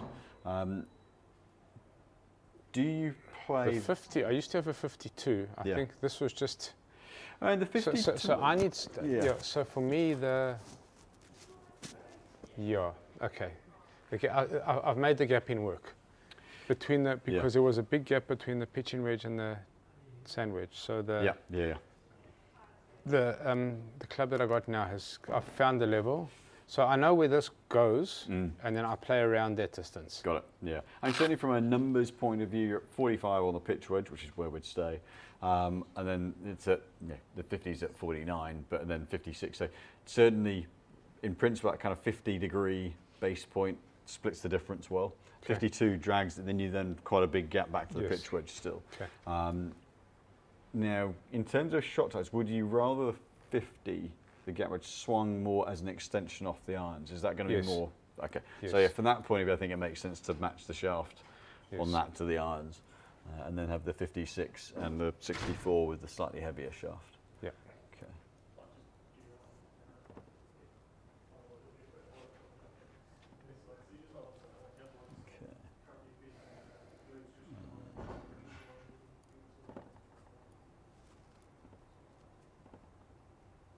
Okay. Okay. So yeah, so wedge-wise quite simple because we're just taking a marginally softer sole shape on the 56, and a good flow of weight through that and the 64 same, but the 64 is set up well, and then really 50s just match that more to the irons. That's quite a simple one. Do you want to sell me a 3-wood quickly? Let's have a little, let's have a little look at. If we got time, I mean, I'd appreciate it if you can. I'm probably getting. Let me just have a little look. At If what- you can. If you can't, I understand. No problem. I'll have a little. I'll just check what time. 12:30. No, we should have. Yeah, we've got time. That's fine. Thanks, Simon. Just while I'm here, I'm going back to Joburg tonight. Yeah. Is that a 11-hour flight? There's this flight at 7 p.m. Yeah. Mark, this is bonus footage. Well, I won't. You know what I'll do for you? I'll include it as part of my fees to you. I'll throw it in. Hey, I'll throw in my appearance. Hey. For you guys, you want to not anything. For you, I kill the bull. Let me get that mat out of the way. Okay. Great. So is the 3-wood for you, is it more of a, this might sound like a daft question, is it more of a fairway wood, or would Yes. you use it more as a sort of teeing off alternative? It used to be a teen-off alternative, but it's become much more of a fairway wood. Okay.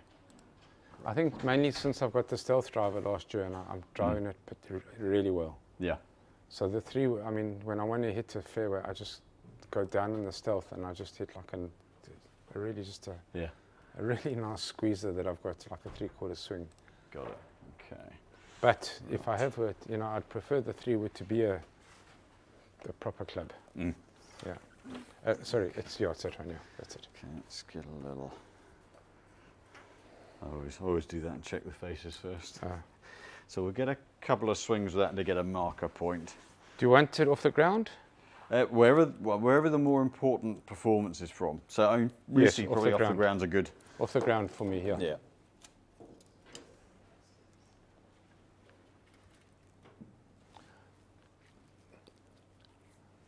Must sorry, I go? yeah, whenever you're ready. Oh, yeah, sorry. Thank you. Okay. Thanks.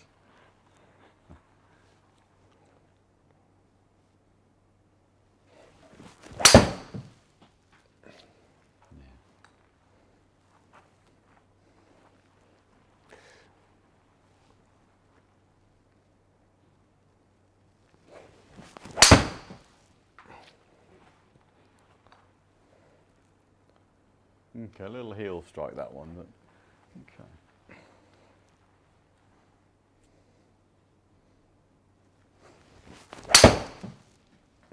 Okay, yeah, so the first two actually kind of squared up pretty well. That's the one I was expecting to see more. Of Maybe that one just- more, and then you'll just see. flares open and goes out right.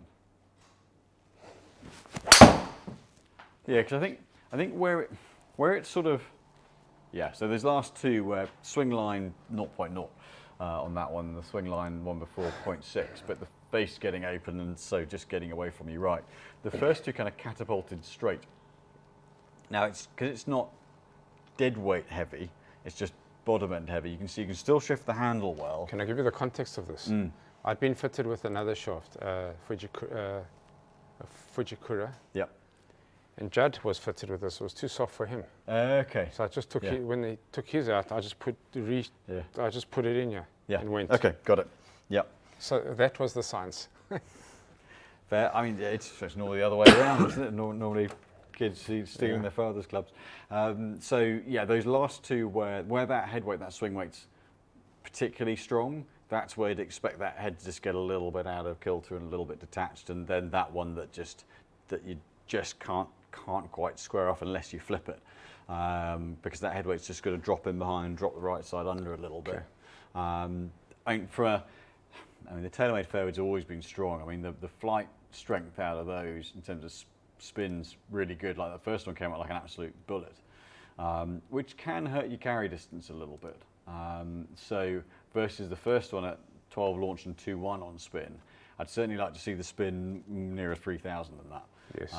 So actually where we were on the last couple was a decent trajectory, but just without To the the right. face control, but it's hadn't taken the face to get open to get that spin. So, okay, right, I will get something together. So see what we can. whatever head and shaft you want, Simon, I'm in Okay. your hands there. And likewise, would you prefer it to be would you like to see it get up and out? Yes.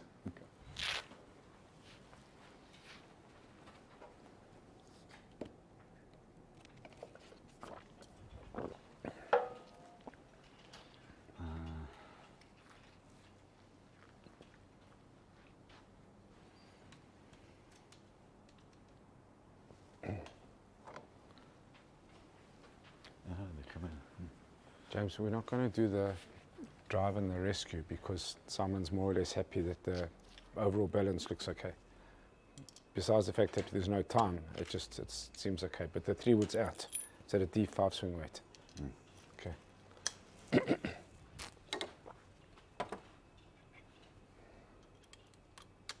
Thanks for the time, Simon. No, it's I appreciate it. I really do. No problem. Let's see.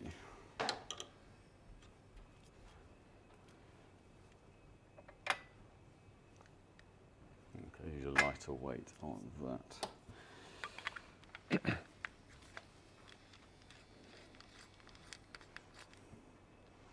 So how are you at sleeping on planes? Terrible. I've never been any good at that. I can kind of doze, but that's about as good as it gets.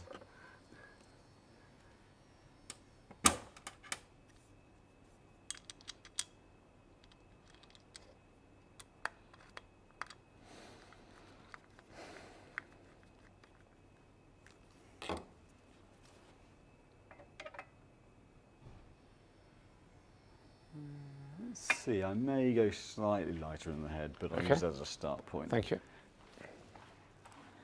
So going with the 430, just because it's good. It sits down nicely to the turf, but it tends to pick the ball up well. Oh, it's a lovely head, this. So That's a beautiful head, huh? Just waiting this to load. Can I go? Very near. I've just got to clear out after this I've got to clear out a database which will speed this up. Can I go? But, in about a few seconds. So it's just registering the... This is a lovely head. I love the look of it. Yeah. Yeah, it sits down really well behind the ball. Can I go? Thank you, yeah. Okay. Felt good. Definitely up quicker, yeah. Okay, now they've got the feel. Let's turn nicely.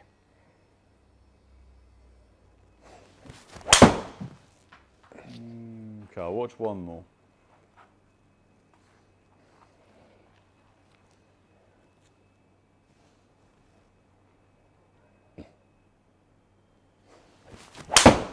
Okay, it's not quite there, but that's certainly it's not got that face open element to it by getting it down from D5 to more like D2. Lost 20 meters on the M2. Well, the first one's Is that up fair there. to say? Huh? But the other two, the strike just went off a little bit. Yes, I so know. They were low on the face, the last two. okay, yeah, you could see it looked a little bit. The first one looked okay, but then it's not quite. Yes. It's not a million miles off, but not Yes. quite where I want to see it. Okay. It's funny, when you showed the visual there, that's exactly where I felt the last two. Was Yeah, it underneath kind of the looked like you had to centre. find the ball with it a Yeah, little bit rather than I just got turn you. onto it. Okay.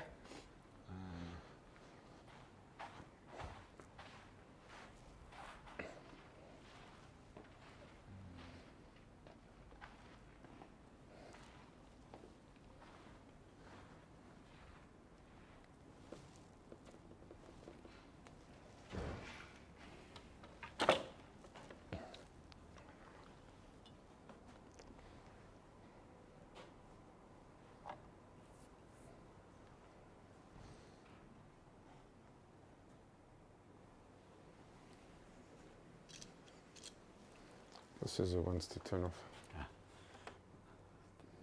Thank you.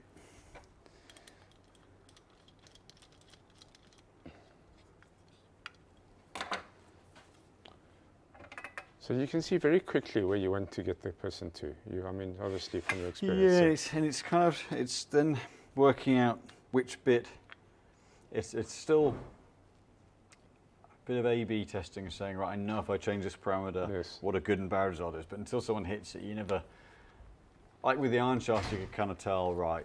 You can dial that in pretty. I was quickly. amazed how quickly you moved me to the irons there. But sometimes with the woods and hybrids in particular can be a real Time-consuming. nightmare.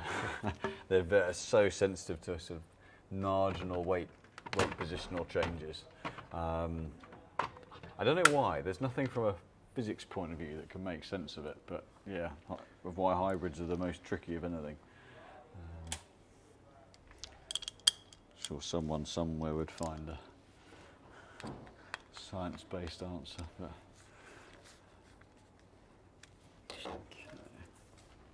But my hybrid, you're reasonably happy with it. certainly in terms of where it's the Yes. balance and the shaft Okay. weight and balance point relative to what Yes. we're looking at in the driving iron. as May well. not be That optimal, but it's okay. definitely makes sense relative to where we've gone with other bits of the bag. All right. Great. Can we go? Thank you. Yeah, perfect.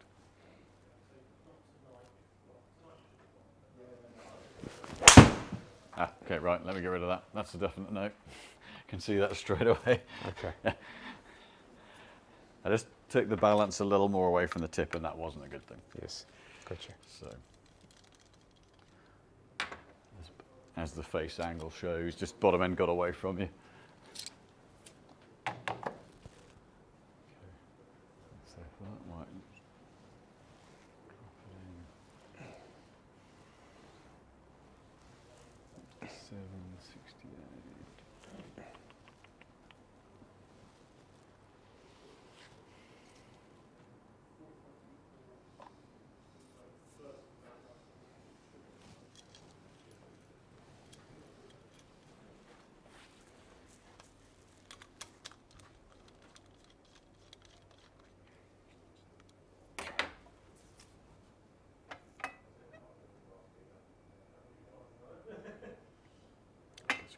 Just going to get a slightly different weight for that. Okay. Just need to take a couple of grams out. That's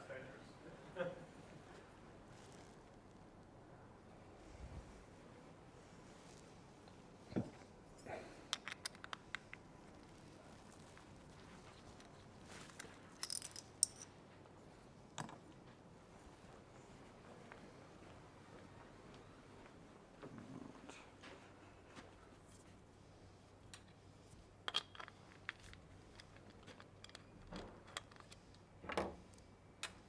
You know, my last fitting, I mean, proper fitting was 2017, so it's a long time.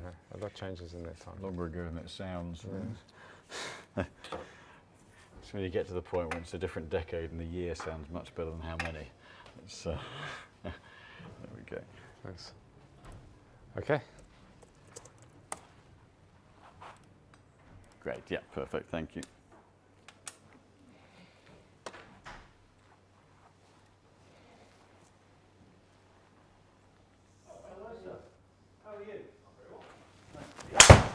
Okay, that flowed better. Slightly heel side, but that moved better straight away. That feels nice. Let me hear it again.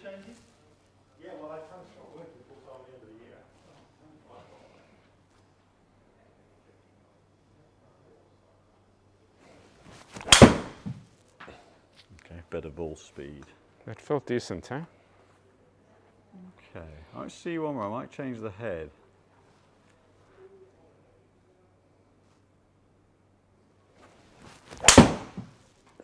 Interesting. So as you went up through it, then that last one was a little bit more on the swing.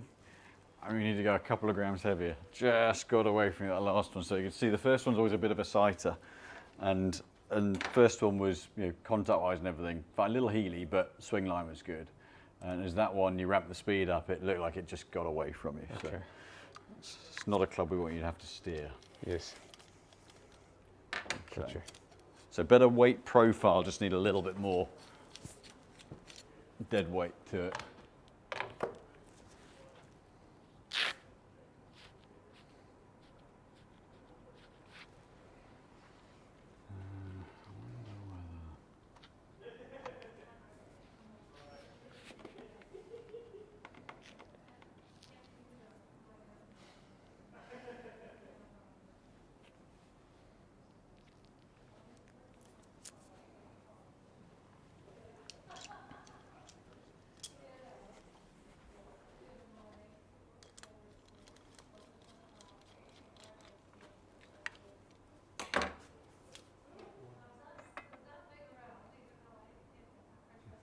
Let's just push that just. The other one was sort of 67 grams. I pushed just over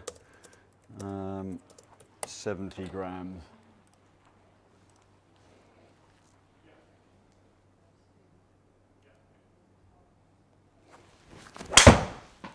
That was good. Okay, definitely. And it'd be like when we found the iron shaft. You could see as you started down, the club dropped into plane for you. Then you can use the weight a bit more. That's into a better flight again. I could feel that one came out nicely. Yeah, yeah, and then That as was you then nice built too. the speed a little bit, the strike's there. The head's just spinning a little bit more than I'd like, so I will change Okay. the head very slightly. Fine. A little lower on the face, but good ball speed. Let me hit one more, because that was slight miss, but it feels like it's staying with me nicely. Yeah, the shaft might feel a bit more responsive. Sorry, must I grip at the top or down? Where was most natural for you? Okay.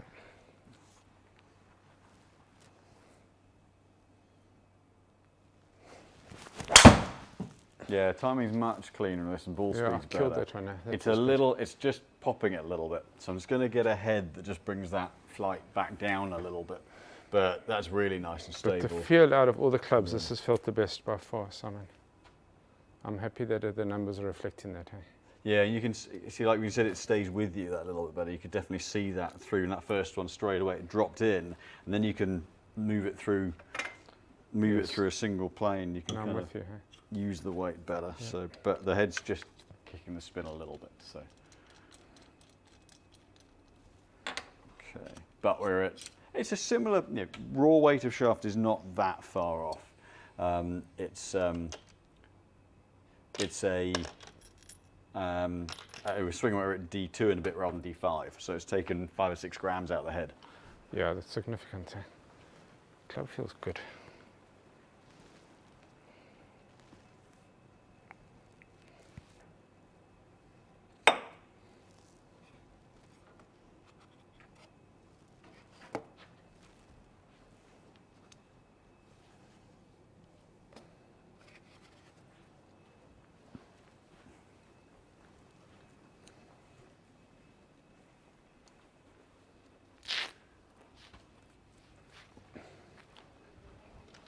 Give me 1 sec. Thanks, Simon. So let's go on to the Titleist head, which should just bring the spin down a little bit.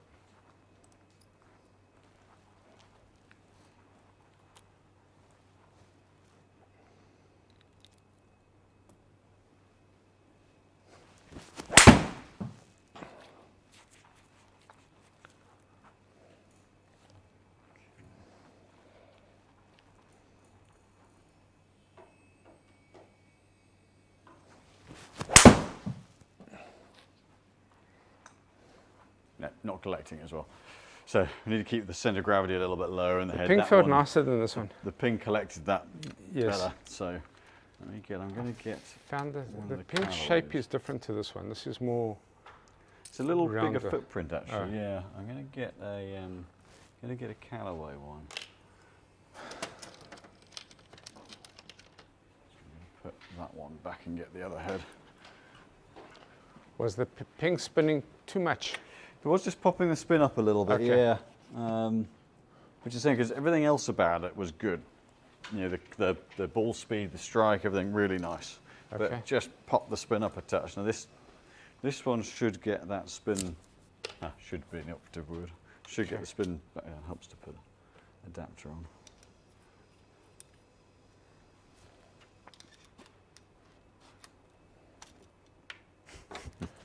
Should see it. Thanks. There you go. Lovely, thank you. Ooh. Fingers and thumbs.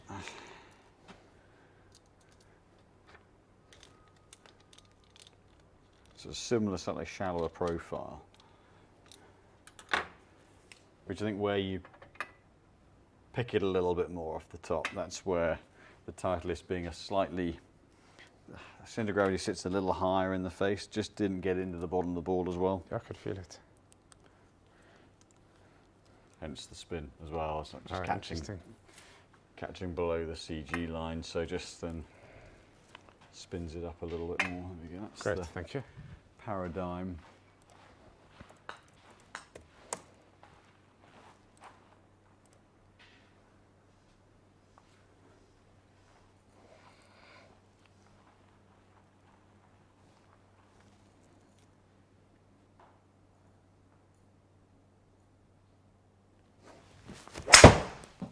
Oh, we need to get a little bit heavier in the head, just a little bit. It's slightly safe on that one. How was that one? Not good. Just, I went marginally safe on the swing weight, so. Oh. So just need a half a point more.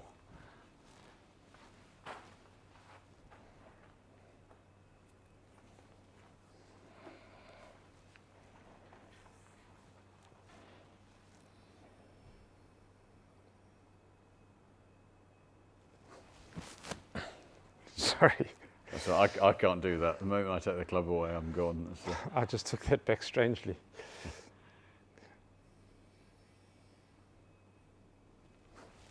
Okay, better strike straight away, Jeez, good ball speed. I killed that one. Better spin, yeah. That's better. I saw a bit of that weight flick off. I'm just going to put that back on. I saw a bit of lead tape end up in the net. But that one straight away, you've got the ball speed that you got out the ping. The spin's back down at 3,000. So that's then another Here's the lead tape. 8-9 meters stronger. So that's better straight away. So what the head's done is brought that spin down versus the ping. Okay.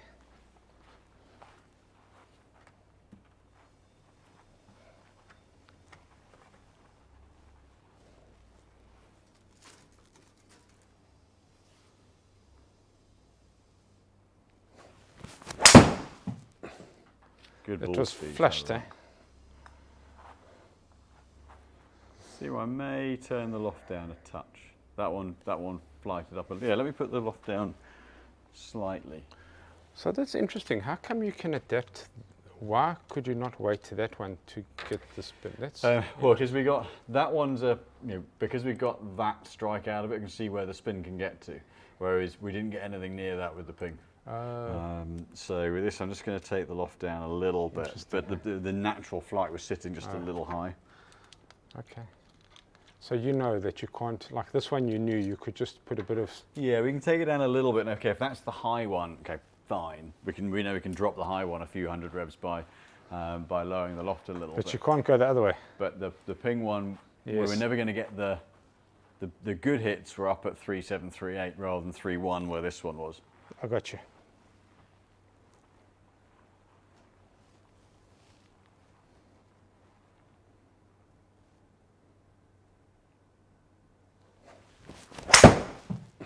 Bit chunky. Just a little bit of mat, yeah. Let me just hit that again. That would be my weakness, where I hit behind like that. Okay. I mean, certainly makes sense with the balance on the current one. That head weight's going to drop you underneath a little bit more. Okay, let me just concentrate there. No, I flushed that, hey? 142. Yeah, so maybe, I mean, potentially, that one at 3.8's a bit of an outlier because maybe a little lower on the face, because actually that one we're now back at 2.6. And where we dropped the loft down from 3.1 in the previous setting. So we can easily get the flight strength out of this head. It's almost a question of how strong you want it to be as to whether you go in the neutral loft setting or the -1. Because the -1 gets it almost like it's a 2-wood kind of spin. Oh. Whereas for 3-wood, that around the 3,000 marks, really, it's enough spin to get a bit of control when it lands, but not to flare it up. So I could vary the head between the -1 and the neutral. Yeah, you can, as long as you do it before a tournament round rather than during. No, obviously. But yeah, you can choose to have a little more flight on it or turn it down and have a little more chase out. But What are we on now? -1? this is on the lower setting, yeah. Okay, I'll have a look at the specs again, but let's just go.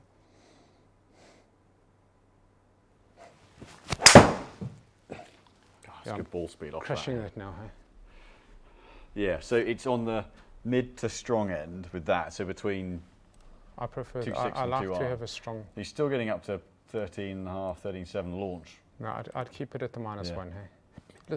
The launch is fine. Yeah, Okay, 'cause it is, then with it is your lowish. current one, you're but at it's 10, fine. 11. So the ones that went right got up to that flight, but they're the But ones I where the felt- face is then opening No, I up to could do feel it. I could feel it. Whereas those ones are, and we're picking up ball speed 143 versus No, it's a big difference. I can feel got it. the 140. So the tailways have always been pretty good. We're picking up 2 or 3 miles an hour ball speed from a club speed is a little bit more. Picked up a couple miles an hour club speed. Okay, so that's perfect. But that's got the flight window into the breeders. I'll measure the exact loft on that. Okay. That's it. Brilliant, Simon. Thank you. And the lovely thing with the Callaways is because of their double cog system, you haven't got to twist the grip and the shaft around. You can just change the cogs and everything else stays in place. As long as the little white, there's a little white marker on the bottom of the hosel. I always stuff that up. I'd never get it right. Yeah. So the key bit, I'll grab one of their hosels to show you.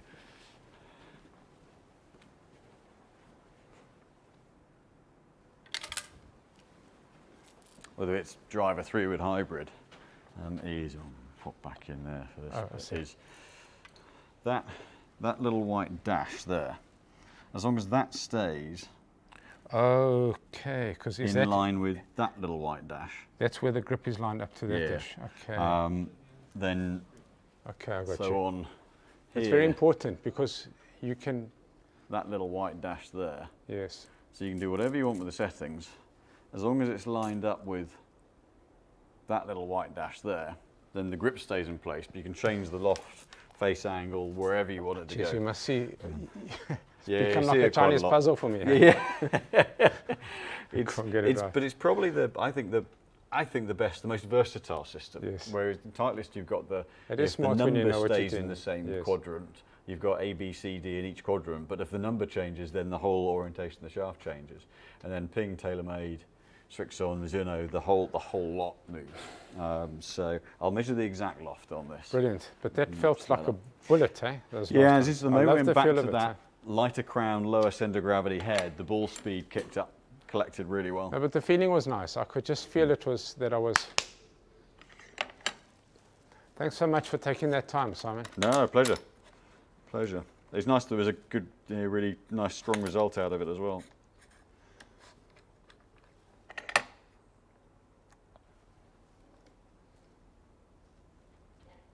Don't close off. Let me just video here.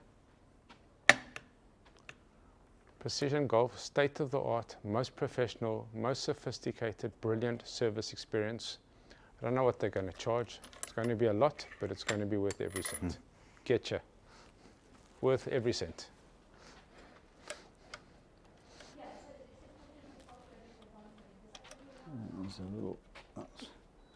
What do you check here? This I'm is a- checking what a cool the machine. exact loft on it. I've never seen this machine, eh? There we go, yeah. So, because stated loft and measured loft Yes. are often different, Yes, and where we've okay. found a flight we really like out of that, Yes. want to make sure we match the actual loft on the head. I've never seen this machine before. Eh? So measure it using that to make sure the face is square, Yeah. and then the actual loft based on the middle of the face there is at 16. So because it's quite a strong head for spin, that's where the actual loft is more than stated loft. So Yes. they've done it with drivers for years, The actual loft is more than the stated loft. So Yes. where with drivers, the spin, the balls have got lower spin, the heads have got lower spin, the shafts have got lower spin. So it's that might be a It's a very interesting machine. I haven't seen that before. It's we can then make sure, right, we know what loft gives us that launch and spin setup, so we can match it exactly to that. So in the same way that the loft lie for the irons, you want that accuracy of loft, we can do that with the driver as well. Brilliant. Grip. Yes. So you've got the on all but one club, you've got Yes, the because there's no stock. CP2 wraps. Yeah. And is that a grip that you're particularly comfortable with? I've only switched this. We've literally been unable to get stock for Yeah. ages, and this was what they had, a full set of. So I took these, Yeah. but I've actually liked them. Yeah. So I'm actually very happy with this. Yes. Because the other one, I think, It was a 3-on. the 3-iron, yeah. And material-wise, that a little bit different, slightly more coarse, very similar principle. This was nice though. Eh? But it's the CP2s are a little bit kind of tackier, whereas that's got a little more tread to it. So Lambkin did a grip with Michelin tyre company years back. So it's a little more tread on the Lambkin grip, where the Golf Pride will feel a little softer. I see what you're saying. Hey? Very similar materials, though. No, we can stick with this. Eh? Yeah. It's been good. In terms of sizing, That's standard size, I just a think. standard, yeah. I hope so. Hey? Yeah, it feels it. I'll just have a quick look in your. I'll just take that one for you. Quick look at how that sits in your hands. Just take a grip of that again. I'm just going to have a look at one aspect. I mean, you could marginal. This is not a must. You could go a little bigger on the top hand, but it's one of those where it's not like there's loads of excess contact and dig in. What's quite nice with these grips is they actually fits your bottom hand really well, because they don't taper quite as quickly as some. So I think it's just got one rep. Hey? yeah, no, that looks like the single there. Yep. So you could go an extra on the top hand, No. but it's not the kind of one you'd look at and go, okay, you really need a load more. So okay, great. Yeah. So essentially through the irons and that fairway, it's just a little bit of a more natural flow of weight through, and then just the 3-iron becoming the driving iron with the hybrid shaft in, just to progress. Yes. Progress from the I irons loved it. Hey? towards the woods. So So yeah. we've got 4-iron to wedge in the 770s. Yep. The 50 50 and the 56. or the so the Those jaws raw. with the 50 with the matching shaft, Yes. the irons, 56 with the slightly heavier shaft. Right, and I'll then leave my the 64 The with you, eh? 64 just You've got matching it, eh? shaft to that. You've got the 64. 64 looks like it's No. just there. Is that true? Yes, I'm going to leave that with you. Yep. Great. And then the 790 3-iron as the driving iron Yes, with the graphite shaft. with the tensor shaft. Okay. And then the Callaway fur with the Love it. Amazing. great stuff. Thank Very you fun. so much. Thanks so I much. really appreciate it. Thank you very much.